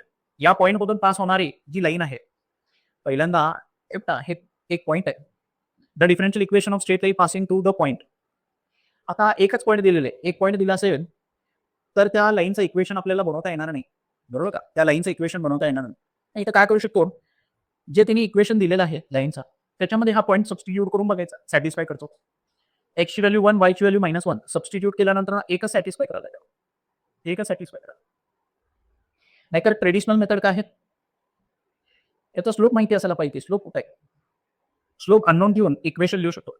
हे बेटा y minus y1 equal to m into x minus x1. एक point आणि एक slope माहिती असेल तर पॉईंट स्लोप फॉर्म मध्ये लाईनचं इक्वेशन लिहू शकतो. पण आपल्याला स्लोप माहिती नाही आहे त्याला m ला dy बाय dx लिहायचं बरोबर. dy बाय dx अशा फॉर्म मध्ये लिहू शकतो. हे बघा पॉईंट काय आहे 1 मायनस 1 बरोबर का. इक्वेशन कसं लिहिणार y minus y1 m into x minus x1 point slope form मध्ये. y मायनस y1 काय आहे -1 म्हणजे प्लस 1 m म्हणजे dy bye dx x minus 1 बरोबर का.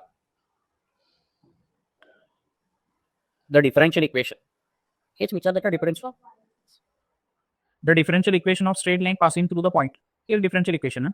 कुठला ऑप्शन बरोबर आहे त्याचं हे ना. या 1 ला फक्त इकडे घेऊन गेले हे बेटा या 1 ला फक्त इकडे घेऊन गेले आली D y by d x minus 1 या 1 ला इकडे घेऊन गेलं तर -1 ऑप्शन ए बरोबर आहे. डिफरन्शियल इक्वेशनच विचारलं होतं.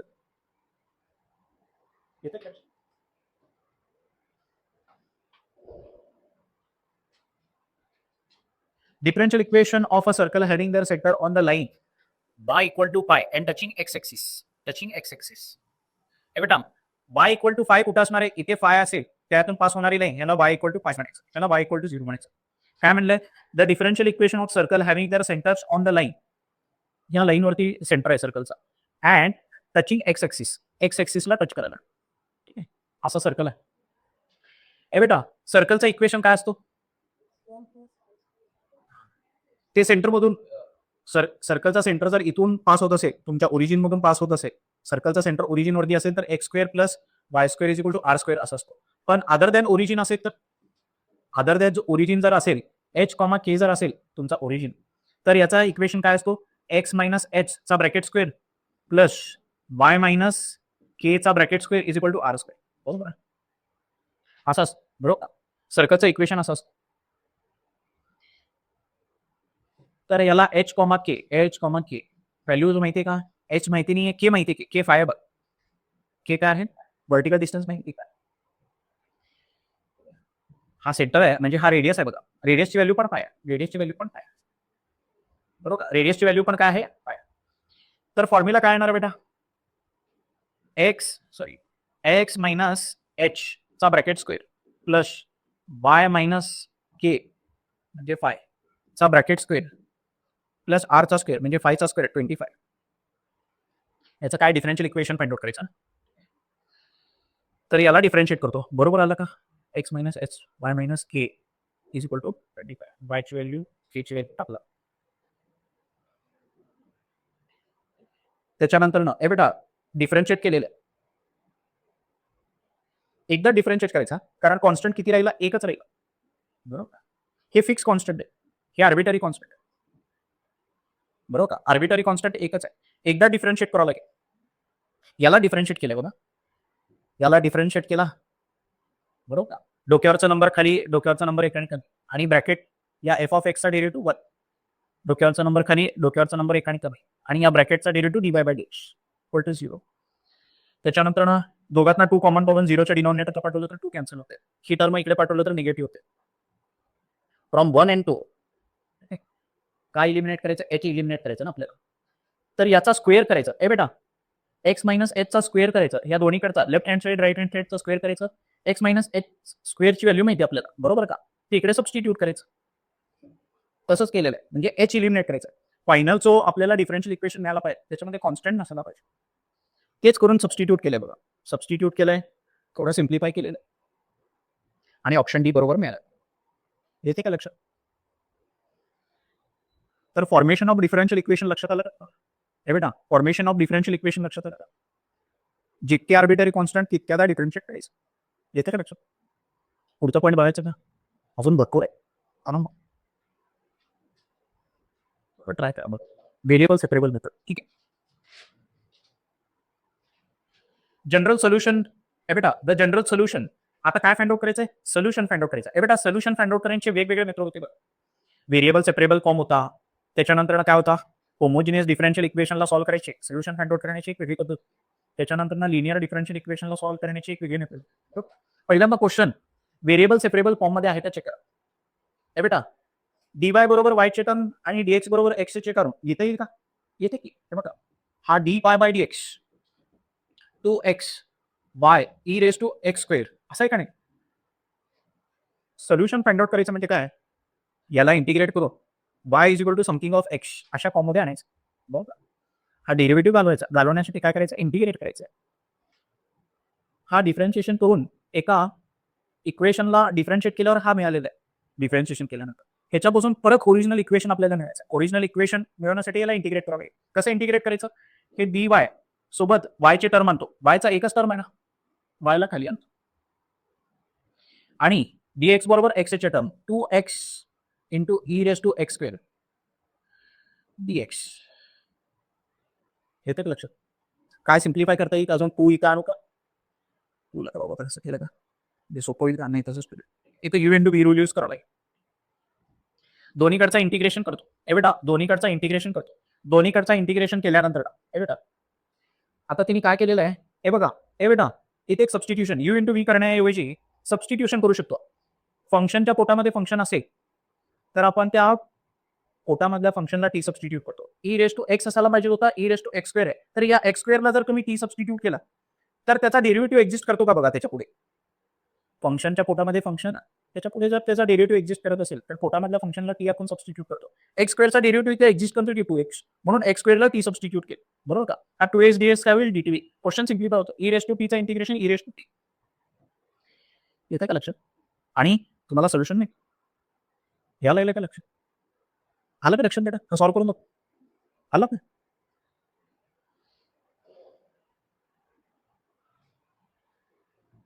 The solution of log of dy by dx 2x minus pi y at 0 is equal to 0 is आता ह्याचा ए बेटा सोल्युशन जे आहे सोल्युशन दोन प्रकारचे असतात हा. एक असतो जनरल सोल्युशन, एक असतो पर्टिक्युलर सोल्युशन. बरोबर का? जनरल सोल्युशन मध्ये सी असणार आहे. जनरल सोल्युशन जे मिळतो आपल्याला हे बघा, d y by d x is equal to sine x.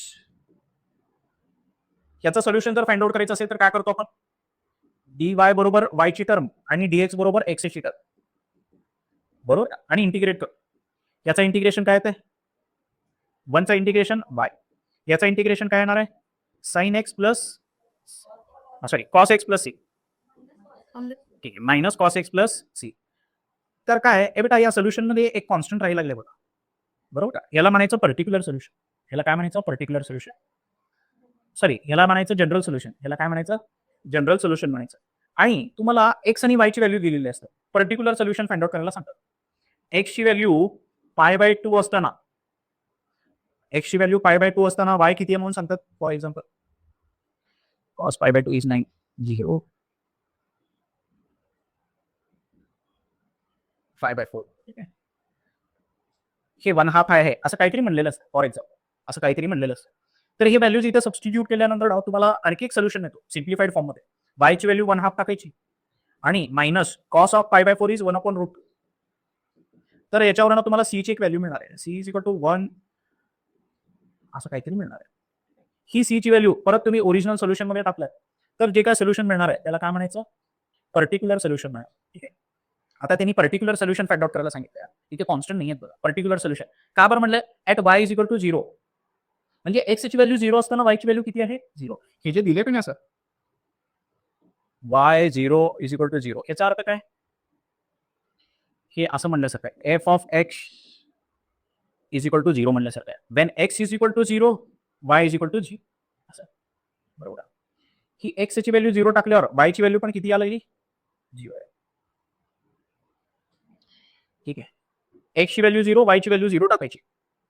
तसंच केलं का बाबा, एक्स ची व्हॅल्यू 0 वायची व्हॅल्यू 0 टाकली. ठीक आहे, तर काय करावं लागेल, दोन्हीकडचा एक्सपोनंट घ्यावा. हे बघा, हा डिफरन्शियल इक्वेशन किती, दोन्हीकडचा एक्सपोनंट घेतल्यानंतर ना एकीकडे D y by d x राहते आणि ई रेस टू समथिंग होते, बरोबर का? आणि ह्याला सेपरेबल फॉर्म मध्ये कसं लिहू शकतो, e raise to 2x minus e raise to pi by. म्हणजे बेसिक लॉ ऑफ इंडायसिस आहे. लॉ ऑफ इंडायसिस आहे. ठीक आहे, हे लॉचा ईचा रूल नाही आहे, लॉ ऑफ इंडायसिस आहे, बरोबर का? ऍडिशन असलं असतं तर ते दोघांचं मल्टिप्लिकेशन लिहिलं असतं, यूज केलं होतं. मायनस असेल तर डिनॉमिनेटर लिहायचं. आता काय करायचं, डीएच बरोबर एक्स ची टर्म, डीवाय बरोबर वाय ची टर्म सेपरेट केलं, इंटिग्रेट केलं. इंटिग्रेट केल्यानंतर ना इन टर्म्स ऑफ सी मिळालं आपल्याला सोल्युशन. मग सी ची व्हॅल्यू कशी फाइंड आउट करायची, एक्स ची व्हॅल्यू 0 वाय ची व्हॅल्यू 0 इथे सबस्टिट्यूट करायची, सी ची व्हॅल्यू मिळते. सी ची व्हॅल्यू किती मिळाली, -3/10 मिळते बघा, -3/10 मिळते ना, ते इकडे सबस्टिट्यूट केल्यावर आन्सर मिळते तुम्हाला. किती आलं, -3/10. पुढे सॉल्व्ह केलं. तिकडे एक्स आणि वाय अच्छा, ऑप्शन मध्ये डायरेक्ट एक्स आणि वाय ची व्हॅल्यू 0 सबस्टिट्यूट केलं, एकच करेक्ट यायला लागलं का, हा का, ते पण आहे. नाहीतर ट्रेडिशनल पद्धतीने असं सॉल्व्ह करत असेल, कधी कधी 2-2 ऑप्शन 3-3 ऑप्शन सॅटिस्फाय करतात. या ठिकाणी एकच करायला. सोल्युशन मध्ये एक्स ची व्हॅल्यू 0 टाकायची आणि वाय ची व्हॅल्यू 0 टाकायची. ई रेस टू 0 इज 1 आणि e raise to 0 is 1, pi minus 2 is 3, हे सॅटिस्फाय करायला.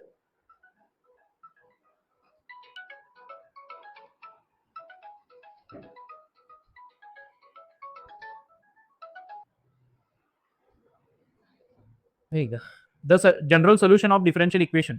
बेटा याचं जनरल सोल्युशन फाइंड आउट करायचं.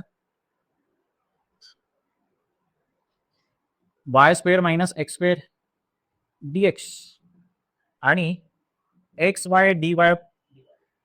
हा, आता हे कुठल्या टाईपचं व्हेरिएबल सेपरेबल फॉर्म मध्ये का, बेटा व्हेरिएबल सेपरेबल फॉर्म मध्ये का, डी वाय बरोबर वाय चे टर्म्स आणता येत का, आणता येत नाही बघा. याचा पॉवर किती आहे, 2 आहे, बरोबर का?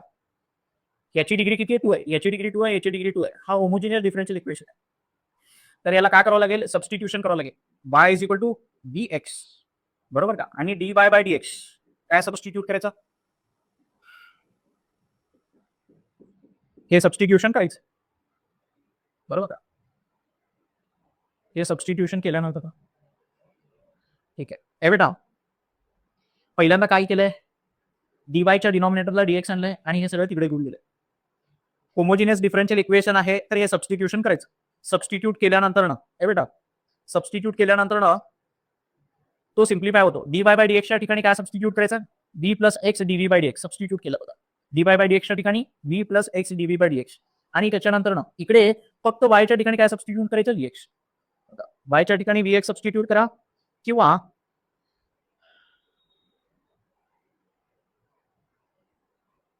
y च्या ठिकाणी vx सबस्टिट्यूट केलं आपण हेच येते बघा. करून दाखवून हे राईट हँड साईडचं करून दाखवतो. हे Y square minus x square upon x Y का नाही. y च्या ठिकाणी vx सबस्टिट्यूट केलं तर काय होतं? हे vx चा square v square x square आणि इथे vx सबस्टिट्यूट केलं तर काय होतंय? vx बरोबर. तर वरून एक्स स्क्वेअर कॉमन येते बरोबर का. एक्स स्क्वेअर कॉमन बी स्क्वेअर मायनस 1 आणि खाली पण एक्स स्क्वेअर आहे आणि हा बी कॅन्सल होते. व्ही स्क्वेअर मायनस 1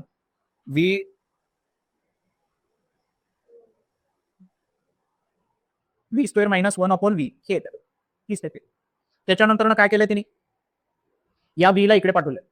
हा प्लस व्ही इकडे आलाय मायनस व्ही बरोबर का. ह्याला सिम्प्लिफाय केल्यावर असे आता व्हेरिएबल सेपरेबल फॉर्म मध्ये बरोबर का. हे सबस्टिट्यूशन केल्यानंतर ना होमोजिनियस डिफरन्शियल इक्वेशन मध्ये हे सबस्टिट्यूशन केल्यानंतर ना व्हेरिएबल सेपरेबल फॉर्म मध्ये येत.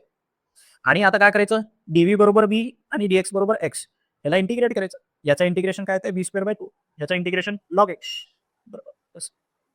आता परत पर्टिक्युलर सोल्युशन विचारलंय का? मी जनरल सोल्युशनच विचार. ठीक आहे. तर असा दिलाय बरोबर. किती मोठा क्वेश्चन आहे तरी येते का लक्षात तुम्हाला? होमोजिनियस डिफरन्शियल इक्वेशन आहे, त्याचं काय फाइंड आउट करायचं आपल्याला? जनरल सोल्युशन फाइंड आउट करायचं. पर्टिक्युलर सोल्युशन म्हणलं तर परत 2 स्टेप वाट. सी ची व्हॅल्यू कॅल्क्युलेट करा.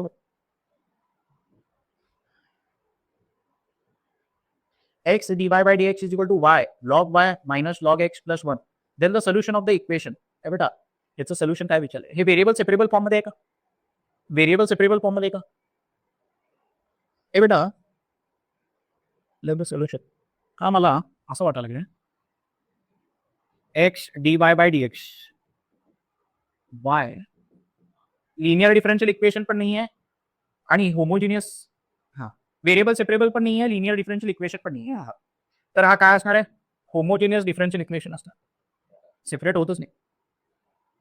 तर dy बाय dx हा y log y log x upon x.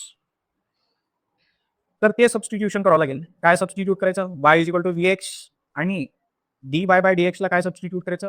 v plus x dv by dx substitute करायचं. केलं का बहिणी? काय करा शॉर्टकट इथं केलं बघा. सबस्टिट्यूट करायचं, व्हेरिएबल सेपरेबल फॉर्म मध्ये आणायचं, इंटिग्रेट करायचं आणि त्याच्यानंतर रिक्वायर्ड सोल्युशन येते का लक्षात तुम्हाला? होमोजिनियस डिफरन्शियल इक्वेशन लक्षात येतं का? व्हेरिएबल सेपरेट होत नसेल तर मोस्ट प्रोबेबली तो काय असतो? होमोजिनियस डिफरन्शियल इक्वेशन असतो बरोबर का. त्याच्यामध्ये आणखी एक प्रकार आहे लिनियर डिफरन्शियल इक्वेशन. त्याचा स्टँडर्ड फॉर्मच आहे dy bye dx plus p y is equal to q. अशा फॉर्म मध्ये असेल तर ते लिनियर डिफरन्शियल इक्वेशन. ठीक आहे. लिनियर डिफरन्शियल इक्वेशन अशा फॉर्म मध्ये असतो. dy bye dx plus p y equal to q अशा फॉर्म मध्ये असेल तर लिनियर डिफरन्शियल इक्वेशन. साध्या डिफरन्शियल इक्वेशनचा तर सोल्युशन आपल्याला फाइंड आउट करता येते व्हेरिएबल सेपरेट करून. व्हेरिएबल सेपरेट होत नसेल तर दुसरा प्रकार बघितला आपण. होमोजिनियस डिफरन्शियल इक्वेशन असेल तर सबस्टिट्यूशन करतो. आता हा तिसरा प्रकार लिनियर डिफरन्शियल इक्वेशन. ह्याला सॉल्व्ह करण्यासाठी एक फॉर्म्युला आहे. y integrating factor is equal to integration of q integrating factor plus c बरोबर आहे. ए बेटा इथे डायरेक्टली प्रश्नातच आहे बघा. द इंटिग्रेटिंग फॅक्टर ह्याचा इंटिग्रेटिंग फॅक्टर विचारलं म्हणजे आपल्याला चेक करायची गरजच नाही की हे लिनियर डिफरन्शियल इक्वेशन आहे का. त्यांनीच म्हणलंय इंटिग्रेटिंग फॅक्टर काय सांगा म्हणलंय. इंटिग्रेटिंग फॅक्टरचा फॉर्म्युला काय? Integrating factor is e raise to p dx बरोबर. E raise to p dx. पहिल्यांदा याला स्टँडर्ड फॉर्म मध्ये लिहावं लागेल. स्टँडर्ड फॉर्म असा आहे बघा. dy bye dx plus py equal to q अशा फॉर्म मध्ये लिहायचं. काय करावं लागेल? हा हे बेटा हा जो इक्वेशन दिलेला आहे y plus d by dx of x plus y derivative घेतलेला नाही आहे, अर्धवट ठेवलेला आहे. ठीक आहे. याला फक्त सॉल्व्ह करायचं आहे आपल्याला. ओके. हा y तसाच इथे डेरिव्हेटिव्ह घ्यायचा आहे. डी बाय dx लिहिलेलं आहे ऑफ एक्स वाय. पहिला टर्म तसा दुसऱ्याचा डेरिव्हेटिव्ह.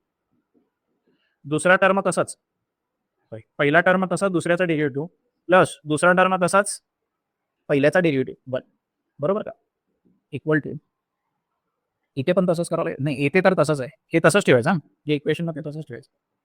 Log x. डिफरन्शिएट एवढ्यालाच करायचं होतं ना. तर हा equation in terms of dy bye dx लिहितो. x dy bye dx. ते 2y ला तिकडे घेऊन जाऊ का? Plus 2y. हां, इथं y पाहिजे ना, py पाहिजे. आणि हे x sin x plus log हे नसायला पाहिजे होतं इकडे. हां, x ने डिवाइड करायचं. x ने डिवाइड करायचं. ठीक आहे, x ने डिवाइड करायचं. dy bye dx 2 by xy. x ने डिवाइड केल्यावर हा x जातो. हा sin x plus log x. तर हे स्टँडर्ड फॉर्ममध्ये आला बघ. dy bye dx plus py equal to q अशा फॉर्ममध्ये आला. p काय सांगा? 2 बाय x. q काय आहे? sin x plus log x.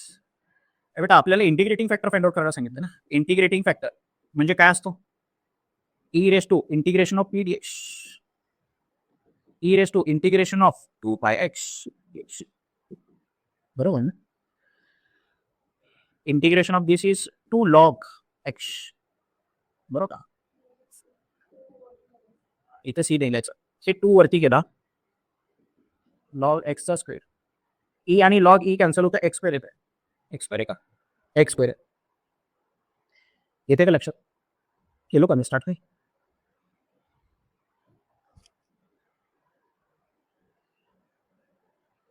Integrating factor of the differential equation. तसंच क्वेश्चन आहे बघा. इंटिग्रेटिंग फॅक्टर फाइंड आउट करायचं.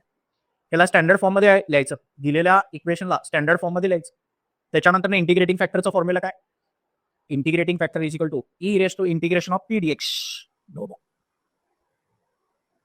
e raise to integration of p dx. Integration of p dx हे मिळालं. फक्त थोडा अल्जेब्रा चेक करावं लागेल, ट्राय करावं लागेल, सॉल्व्ह करून बघावं. येतं का लक्षात? पुढचा टाईप चालू करू? अजून भरपूर आहे बघा. तिसरी शीट पण आहे. त्याच्यामध्ये जे सॉल्व्हेबल आहे थोडेसे बघा. लई मोठे मोठे जे असेल ना,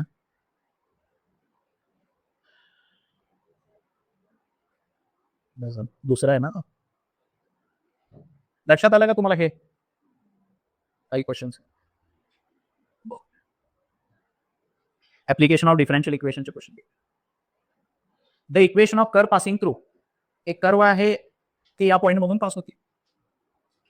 9/2 इज 4.5 अँड हॅव्हिंग स्लोप. या ठिकाणी जो स्लोप आहे, या टँजंटचा स्लोप किती आहे? 1 minus 1/x² at xy is. ठीक आहे. The equation of curve. कर्वचं इक्वेशन फाइंड आउट करायचं आपल्याला. ए बेटा डायरेक्ट काय करू शकतो? हा कर्ववरती हा पॉइंट आहे. या पॉइंटचे ए बेटा कर्वच्या इक्वेशन मध्ये हे पॉइंट्स टाकल्यानंतर तो इक्वेशन सॅटिस्फाय व्हायला पाहिजे. बघा कर्ववरचा पॉइंट इक्वेशन मध्ये टाकायचं. कुठला सॅटिस्फाय करतंय? एकच सॅटिस्फाय करतो. एकच सॅटिस्फाय कर. The equation of a curve. एक कर्व आहे. या कर्वचं इक्वेशन आपल्याला फाइंड आउट करायचं. कर्वचं इक्वेशन ऑप्शन मध्ये दिलेलं आहे. The equation of the curve is म्हणायचं. बरोबर. The equation of the curve is. कुठला ह्याच्यापैकी ते विचारलं. कर्व बद्दल काय सांगितलंय? कर्व या पॉइंट मधून पास होते. आणि कर्वचा हा स्लोप पण दिलेला आहे. स्लोप पण दिलेला आहे. बरोबर आहे. आता बेटा कर्वचा इक्वेशन या पॉइंटला सॅटिस्फाय व्हायला पाहिजे. बरोबर. सबस्टिट्यूट करून बघितल्यानंतर एकच सॅटिस्फाय व्हायला. बरोबर का? झटपट सॉल्व्ह. याच्यामध्ये कशाला टाकलं तुम्ही क्वेश्चन? ठीक आहे. ए बेटा हा जो स्लोप दिलेला आहे तो ऍक्च्युअली काय असतो? dy bye dx. ट्रेडिशनल पद्धतीने सॉल्व्ह करायचं म्हणजे कसं स्लोप सॉल्व्ह करायचा? हा स्लोप दिलेला आहे का नाही? m. स्लोप m म्हणजे काय? dy bye dx. dy bye dx ची व्हॅल्यू ही दिली. बरोबर ना? व्हेरिएबल सेपरेट करायचं. व्हेरिएबल सेपरेबल फॉर्म मध्ये लिहिल्यानंतर इंटिग्रेट करायचं, सोल्युशन मिळतो तुम्हाला. बरोबर का? सोल्युशन मिळतो. पूर्ण इक्वेशनला x ने मल्टिप्लाय केल्यावर असं नाही. पासिंग थ्रू हे पॉईंट दिलेले म्हणजे पर्टिक्युलर सोल्युशन फाइंड आउट करायचं. c ची व्हॅल्यू मिळते. x आणि y ची व्हॅल्यू हे टाकल्यानंतर ना c ची व्हॅल्यू मिळते. c ची व्हॅल्यू रिसबस्टिट्यूट केलं. पण लकीली सगळे एलिमिनेट व्हायला लागले बघा ते पॉईंट टाकले. नाहीतर ट्रेडिशनल पद्धत ही आहे. बरोबर. स्लोप दिलेला आहे. स्लोप म्हणजे dy बाय dx असतो. बरोबर. dy bye dx is some in terms of x. Variable separable फॉर्मवरनं ह्याचं सोल्युशन आपण फाइंड करू शकतो. dy bye dx differential equation दिलं असेल तर सोल्युशन फाइंड आउट करू शकतो. पर्टिक्युलर सोल्युशन फाइंड आउट करून कुठला ऑप्शन बरोबर आहे करायचं. म्हटलं पॉप्युलेशनचे क्वेश्चन आहे त्याच्यामध्ये द्यायचे. Equation of curve passing through या पॉईंट मधून पास होते and having slope at tangent at any point x y of the curve is. हे बेटा परत हा स्लोप दिलेला आहे बघा. डी वाय बाय डी एक्सची व्हॅल्यू काय दिलेली, हे दिली बरोबर का. डी वाय बाय डी एक्सची व्हॅल्यू हे दिली. त्याला व्हेरिएबल सेपरेबल फॉर्म मध्ये लिहू शकतो का. डी वाय बरोबर वायचे टर्म, डीएक्स बरोबर एक्सचे टर्म, बरोबर का. व्हेरिएबल सेपरेबल फॉर्म मध्ये लिहिता आलं. त्याच्यानंतर ना इंटिग्रेट करायचं. ह्याचं इंटिग्रेशन काय, log of y minus one. याचं इंटिग्रेशन हे बेटा हे दोन फॅक्टर्स आहेत बघा. याचं एक शॉर्टकट बघितलं आपण, लॉग ऑफ छोटा टर्म डिवायडेड बाय मोठा टर्म, बरोबर का. या दोघांचा पहिल्यांदा सबस्ट्रॅक्शन करायचा. फॉर्म्युला काय होता, x into x plus one असं काहीतरी असेल, बरोबर का. याला पार्शियल डिफरन्शियल इक्वेशन आपण कसं सॉल्व्ह करतो, ए अपॉन पहिला ब्रॅकेट बी अपॉन दुसरा ब्रॅकेट हे असलं न करता त्याला शॉर्ट मध्ये कसं सॉल्व्ह करायचं, वन अपॉन या दोघांचा difference x plus one minus x, या दोघांचा डिफरन्स किती येतो, one. One divided by one, वनच एक, बरोबर का. इंटू लॉग ऑफ छोटा टर्म मॉड ऑफ छोटा टर्म डिवायडेड बाय मोठा टर्म. बघितलं ना. तर डायरेक्ट इंटिग्रेशन लिहिता येतं लॉग सी. ह्याला फक्त सी नाही, लॉग सी कन्सिडर करायचं, सगळं लॉग मध्ये सगळं. मग सिम्प्लिफाय होते. पर्टिक्युलर सोल्युशन पॉईंट दिलेला आहे. या पॉईंटला सी ची व्हॅल्यू फाइंड आउट करायची, सबस्टिट्यूट करायचा आन्सर, बरोबर. आता हा पॉईंट टाकल्यानंतर ना हे बेटा हे बघा, हे पॉईंट इथे टाकल्यानंतर ना हे इलिमिनेट व्हायला लागलंय, एकच इलिमिनेट व्हायला लागलं, तीन सॅटिस्फाय करायला, बरोबर. काही जणांचं नशीब खराब आहे. येतं का लक्षात. मागच्या क्वेश्चन मध्ये हे पॉईंट सबस्टिट्यूट केल्यावर तीन इलिमिनेट झाले, एक बरोबर होते की नाही. इथे एकच इलिमिनेट झालं. कसले क्वेश्चन आहे, हां पॉप्युलेशनचं क्वेश्चन आहे. ए बेटा, the population t of the city at time t is given by d p by t t. हे बेटा rate of change of population किती दिलंय, पी बाय टू मायनस 100 दिलेलं आहे. If the initial population is 100, initial population time 0 असताना population किती आहे, 100 आहे. ठीक आहे. D p by d t किती दिलेलं आहे, पी बाय टू मायनस 100. ठीक आहे. आपल्याला काय फाइंड आउट करायचं, the population of city at time T find out करायचं. ठीक आहे. टी 0 असताना पॉप्युलेशन एवढी आहे, टी टाइम टी इतका असताना पॉप्युलेशन किती ते फाइंड आउट करायचं. त्याला काय करायचं, सोल्युशन फाइंड आउट करायचं. त्याचं काय फाइंड आउट करायचं, सोल्युशन, बरोबर. तसंच केलं पाहिजे. डीपी बरोबर पीचे टर्म्स व्हेरिएबल सेपरेबल फॉर्म मध्ये. हा पी बाय टू आहे का, P minus 100 divided by two, P by two minus 100. त्याला वर्टिकली 2 नी मल्टिप्लाय केलं तर पी मायनस 200 डिवायडेड बाय 2 आहे, बरोबर. आणि हा इथे डीटी. आता इंटिग्रेट करतो, वनचं इंटिग्रेशन टी, याचा इंटिग्रेशन 2 वरती लॉग ऑफ पी मायनस 200, बरोबर. हा टी ची व्हॅल्यू इथे 0 टाकली तर आपल्याला काय मिळेल, प्लस सी मिळतो नाही का. इंटिग्रेट केल्यावर प्लस सी मिळतो. तर टी ची व्हॅल्यू 0 टाकली आणि पी ची व्हॅल्यू 100 टाकली तर सी ची व्हॅल्यू मिळतो, बरोबर. सी ची व्हॅल्यू किती मिळाली, लॉग 100. ते या इक्वेशन मध्ये परत रिसबस्टिट्यूट केल्यानंतर आपल्याला आन्सर मिळाला पाहिजे. ठीक आहे. सॉल्व्ह करायचं. लॉग तिकडे गेला, परत दोन्हीकडचा एक्सपोनंट घेतला, मग आन्सर टॅली करायचं. येते काय लक्षात.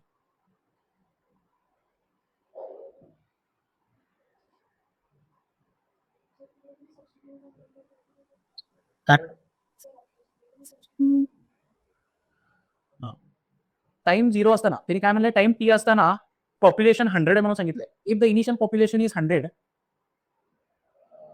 टाइम 0 असताना पॉप्युलेशन 100 दिले ना दिली, टाइम 0 असताना पॉप्युलेशन 100 दिलेले, हे सॅटिस्फाय करताय का बघायचं. इथे ऑप्शन मध्ये बेटा टी ची व्हॅल्यू 0 टाकल्यावर पॉप्युलेशन 100 येते का बघा. हे पॉप्युलेशनचं इक्वेशन आहे काय, कोणाचं इक्वेशन आहे, पॉप्युलेशनचं. टी ची व्हॅल्यू 0 टाकतो, T divided by 0 divided by 2 म्हणजे ई रेस टू 0 0 येते, बरोबर. पॉप्युलेशन इथं 200 आहे, बरोबर. E raise to 0 is 1, 1 into 100 is 100, 100 plus 1 is 300, 300 यायला लागले पॉप्युलेशन, चुकीचं आहे. 100 यायला पाहिजे पॉप्युलेशन टी 0 असताना. इथं टी ची व्हॅल्यू 0 टाकली तर हे काय आलेलं आहे, किती येतं, ई रेस टू 0 इज 1, बरोबर का. म्हणजे हा 100 येतो, 200 मायनस 100 इज 100. इथे यायला लागलं, हे दोन्ही पण इलिमिनेट होतो. असं काय करू, एक दिलेलं आहे का नाही आपल्याला, टाइम 0 असताना पॉप्युलेशन 100 आहे, तर पॉप्युलेशनच्या इक्वेशन मध्ये सबस्टिट्यूट करू. लकीली इथे एकच सॅटिस्फाय झालं, 3 सॅटिस्फाय झाले.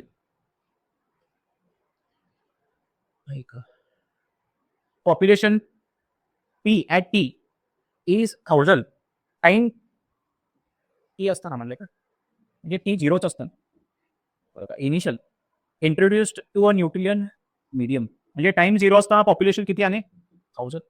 तसंच आहे ना. Nutrient medium grows according to the relation t of t. पॉप्युलेशनचा हा इक्वेशन दिलेला आहे. T of t is equal to 1000 plus 1000 t upon 100 plus टीचा स्क्वेअर. ठीक आहे. The maximum size of this bacterial population is. Maximum कुठे असतो? Derivative. आपण ना ह्याच्यामध्ये बघितलेलं काय ऍप्लिकेशन ऑफ डेरिव्हेटिव्ह. डेरिव्हेटिव्ह घेतल्यानंतर ना एका फंक्शनचा डेरिव्हेटिव्ह घेतल्यानंतर ना आपल्याला क्रिटिकल पॉईंट्स मिळतात. बरोबर का. क्रिटिकल पॉईंट्स कशीच एक मॅक्झिमम व्हॅल्यू एक मिनिमम व्हॅल्यू असते. फंक्शन जर तुमचा असा कमी जास्त होत असेल तर, पण हे फंक्शन कसं आहे, पॉप्युलेशन नाही, पॉप्युलेशन वाढतच जाणार आहे, फंक्शन इन्क्रीजिंगच असणार आहे. बरोबर का. ह्याचा जो क्रिटिकल पॉईंट असणार आहे त्या ठिकाणी मॅक्झिममच व्हॅल्यू असणार आहे. बरोबर का. तर डेरिव्हेटिव्ह काय असणार आहे? डेरिव्हेटिव्ह इक्वल टू झिरो करायचं. डेरिव्हेटिव्ह इक्वल टू झिरो केल्यानंतर ना त्या पॉईंटला तुमची पॉप्युलेशन काय असणार आहे? मॅक्झिमम असणार आहे. याचा डेरिव्हेटिव्ह घ्यायचा आणि त्याला इक्वल टू झिरो करायचं, म्हणजे तुम्हाला टाइम मिळते. बरोबर का. टाइमची व्हॅल्यू मिळते. टाइम मिळाला की ओरिजिनल फॉर्म्युल्यामध्ये टाइम टाका. ऍक्च्युअल पॉप्युलेशनची साईज पण मिळते तुम्हाला. ऍक्च्युअल पॉप्युलेशन किती आहे? 1050. लक्षात काय आला पाहिजे तुम्हाला? Maximum size of bacterial population. Bacteria सगळ्यात जास्त कधी असणार आहे? हा जो फंक्शन दिलेला आहे ह्याचा डेरिव्हेटिव्ह इक्वल टू झिरो करायचा. कुठल्याही फंक्शनचा एका कर्वचा डेरिव्हेटिव्ह एका ठिकाणी झिरो येतो म्हणजे हा क्रिटिकल पॉईंट असतो. काय असतो? क्रिटिकल पॉईंट असतो. बरोबर. इथे मॅक्झिमम असणार. ह्याच्यानंतर मी बी पॉप्युलेशन वाढेल किंवा एंड होईल. डेरिव्हेटिव्ह तर एंड वाला होईल. डेरिव्हेटिव्ह झिरो आहे नाही. dy bye dx is equal to zero. Slope zero आहे. इथे मॅक्झिमम असणार आहे. क्रिटिकल पॉईंट तुम्हाला भेटणार आहे. डेरिव्हेटिव्ह जेव्हा झिरो असतो तेव्हा क्रिटिकल पॉईंट मिळतो, म्हणजेच तिथे पॉप्युलेशन मॅक्झिमम असणार. मॅक्झिमा आणि मिनिमा क्रिटिकल पॉईंट्सला मिळत असतो. याला डिफरन्शिएट करायचं, इक्वल टू झिरो करायचं, तुम्हाला टी ची व्हॅल्यू मिळेल. बरोबर. टी ची व्हॅल्यू मिळेल. या टी ची व्हॅल्यू इथे सबस्टिट्यूट करा, तुम्हाला पॉप्युलेशनची मॅक्झिमम व्हॅल्यू मिळेल. बरोबर का. आता एका बॅक्टेरियाला तुम्ही ग्रो करायला लागलात, ते इन्फायनाईट पॉप्युलेशन पर्यंत वाढत नाही. ते पण एका सर्टन पॉप्युलेशन पर्यंतच वाढते. त्याची पण एक मॅक्झिमम लिमिट असणार. येते का लक्षात? नाहीतर जगामध्ये बॅक्टेरिया वाढतच गेले असते. बॅक्टेरिया व्हायरस वाढतच गेले असते, संपलेच नसते. बरोबर. तर त्याची maximum size of bacterial population एवढी असणार 1050. सुरुवातीला 1000 होते, टाइम झिरो असताना 1000 होते, थोड्या वेळानंतर किती होते? मॅक्झिमम किती होणार आहे? 1050. हे शॉर्टकटचा क्वेश्चन आहे. The population of town increases at the rate proportional to the population at the time. ह्याचा अर्थ काय? याचा अर्थ काय? Change in population with respect to time is proportional to initial population, असा याचा अर्थ. The population of a town increases at the rate proportional to at that time. की जेवढी त्या टाइमला एका सर्टन टाइमला जेवढी पॉप्युलेशन होती त्याला rate of change of population proportional आहे. If the population increases from 40,000 to 80,000 in 20 years. हे बेटा पहिला किती होती? 40,000. त्याच्यापासून फ्रॉम 40,000 टू 80,000. 80,000 डबल होण्यासाठी, इथून डबल होण्यासाठी किती वर्ष लागले? 20 वर्ष. आता काय विचारलंय बघा. Then the population in another 40 years. अजून 20 वर्षानंतर किती होईल सांगा? 20 वर्षामध्ये डबल झाली. इथून 20 वर्षानंतर परत किती होईल? 20 वर्षामध्ये. बरोबर. त्यांनी अजून 40 वर्षामध्ये म्हणले ना. Then the population in another 40 years, म्हणजे हे 20 आणखी 20. 3,20,000. बरोबर का बेटा? येते का लक्षात? 40 चे 80 वाला 20 वर्ष लागतात. अजून 40 वर्षात किती होईल विचारले पॉप्युलेशन. अजून 40 वर्षात किती होते? 3,20,000. हे पण तसंच आहे. असलं विचारलं तर तुमचं चांगलं आहे. The money invested in company is compounded continuously. If ₹400 invested today becomes 800. 400 चे काय व्हायला लागलेत? 800. 400 रुपये जमा केलं होतं, इन्व्हेस्ट केलं होतं, त्याचे किती व्हायला लागलेत? 800 रुपये व्हायला लागले. किती दिवसात? Becomes in 6 years. 6 वर्ष लागणार आहे. 6 इयर्स. ठीक आहे. आता काय विचारलंय? Then at the end of 30 years. 30 वर्षात किती होते विचार? आणखी 6 वर्षात किती होईल? 800 चं 1600. बरोबर. आणखी 6 मध्ये 3200. आणखी 6 मध्ये एकूण 30 वर्षात म्हणले काय? एकूण पुढे 30. Then at the end of 30 years. हे 6 6 6 6 हे किती झाले? 6,400. अजून 6 ना. 1 2 3 4 5 किती तर बेटा गेलं 128.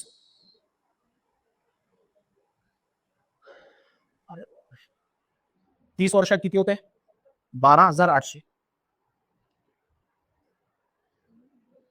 400 रुपये आज बँकेत ठेवले तर किती होते 30 वर्षानंतर 12,800.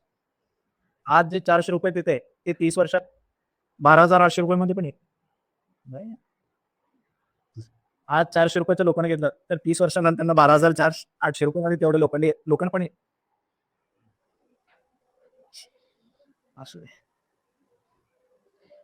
हे बेटा rate at which population of a city increases varies at the population. हे बेटा एका सिटीची population is directly proportional to initial population. हे कंडिशन दिलेली आहे. In the period of 20 years population increase from 4 lakh to 60 lakh. म्हणजे time 0 असताना हे बेटा टाइम 0 असताना पॉप्युलेशन किती होती 4 lakh होती. इनिशियल कंडिशन इकडे दिली बघा. आणि किती वर्षात म्हणलं then the population increase from 4 lakh to 6 lakh in the period of 20 years. 20 वर्षामध्ये पॉप्युलेशन किती झाली 6 लाख जाईल 6 लाख 4 lakh 6 lakh. तर 20 वर्षामध्ये अनदर 20 इयर्स मध्ये किती होईल विचार. अजून 20 वर्षामध्ये किती पॉप्युलेशन.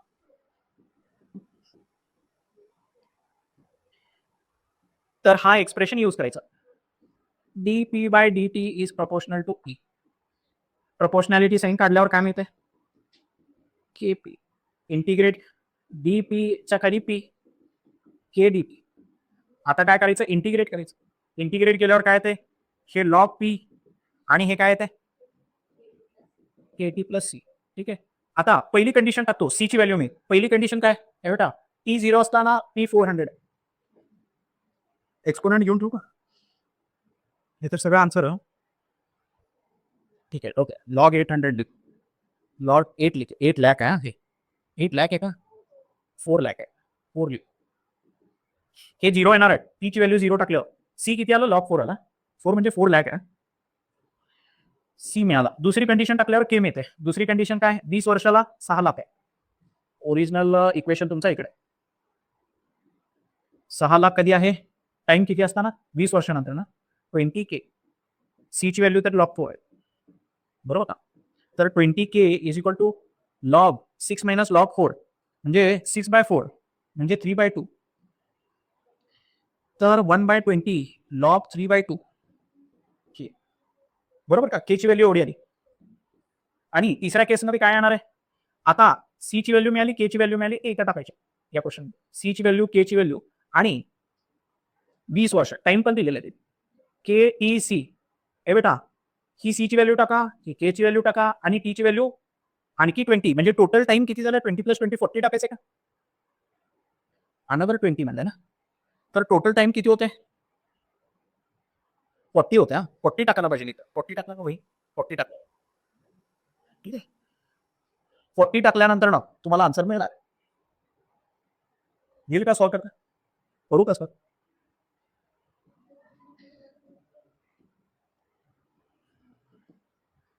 के ची व्हॅल्यू काय आहे 1/20 log 3/2 write in your address.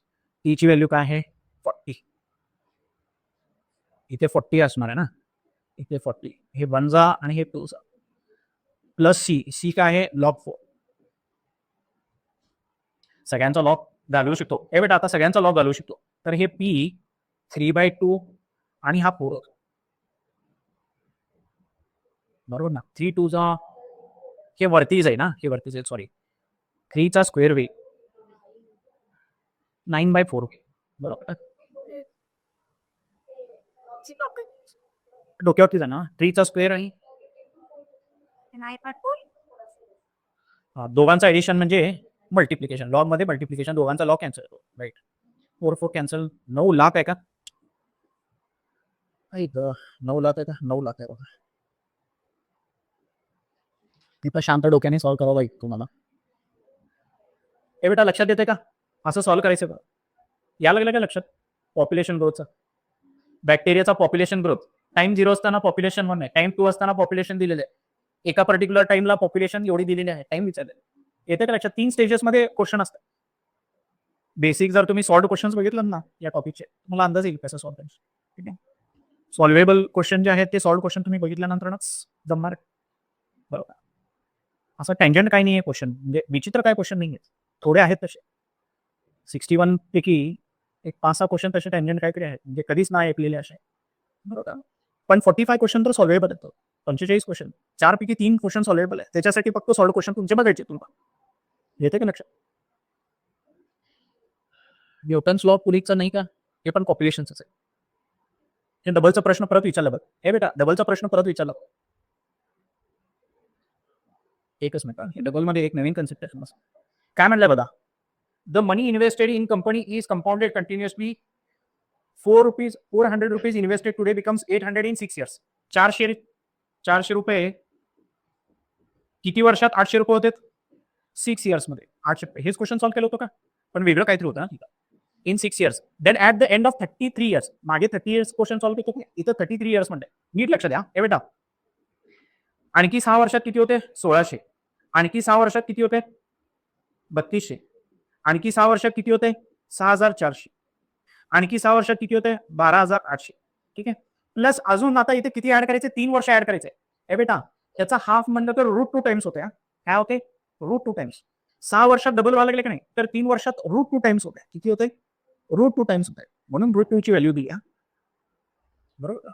म्हणजे याला 1.41 नी मल्टिप्लाय करायचं. 1.41 नी मल्टिप्लाय करायचं. 1.41 नी मल्टिप्लाय केल्यानंतर ना हे आन्सर मिळतं. येते का लक्षात? हे बेटा हे नवीन कन्सेप्ट होता बघा. 6 वर्षात डबल होत असेल तर 3 वर्षात किती टाइम्स होतो? √2 टाइम्स होतो. 400 चे 800 आहे. 6 वर्षात होत असेल तर 9 वर्षात किती होणार आहे? इथून 3 वर्षानंतर किती होणार आहे? त्याला √2 नी मल्टिप्लाय करावं लागतं. याला फक्त √2 नी मल्टिप्लाय करा. येते का लक्षात? नोट डाऊन करून ठेवा. न्यूटन्स लॉ ऑफ पुलिंगचा क्वेश्चन. सगळे पॉप्युलेशनचेच क्वेश्चन आहे. हा येत आहे बघा न्यूटन्स लॉ ऑफ पुलिंगचा क्वेश्चन. काय क्वेश्चन बघू. The rate at which substance cools in a moving air is proportional to the difference between the temperature of substance. तेच दिलेलं आहे. हे बेटा काय घेत होतो आपण? Change in temperature is proportional to theta minus theta 0. हे घेत होतो. हेच दिलेलं आहे ते पहिला सुरुवातीला. Rate at which substance cool, बरोबर. Change in temperature with respect to time is proportional to difference between temperature of substance and that of air, म्हणजे सराउंडिंग.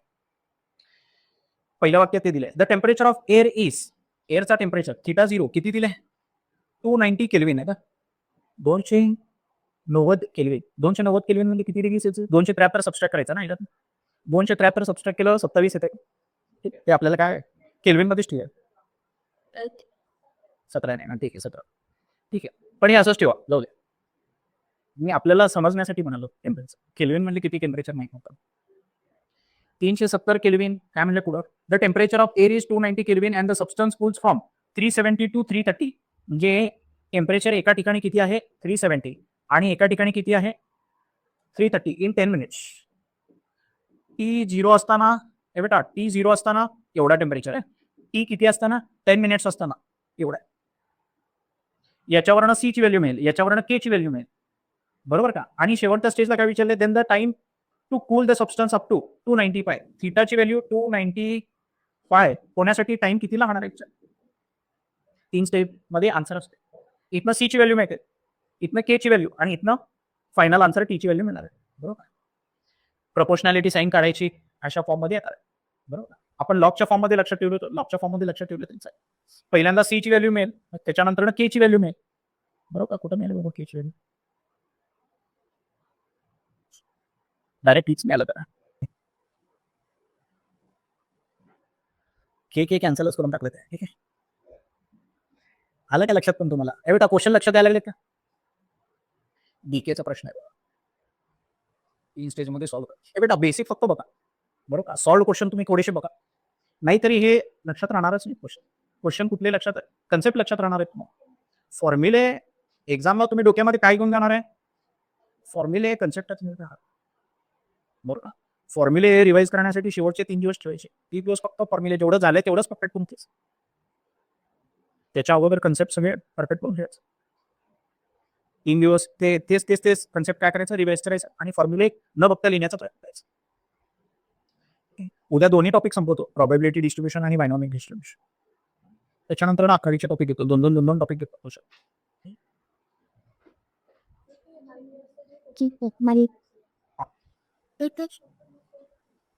कुठले आहेत?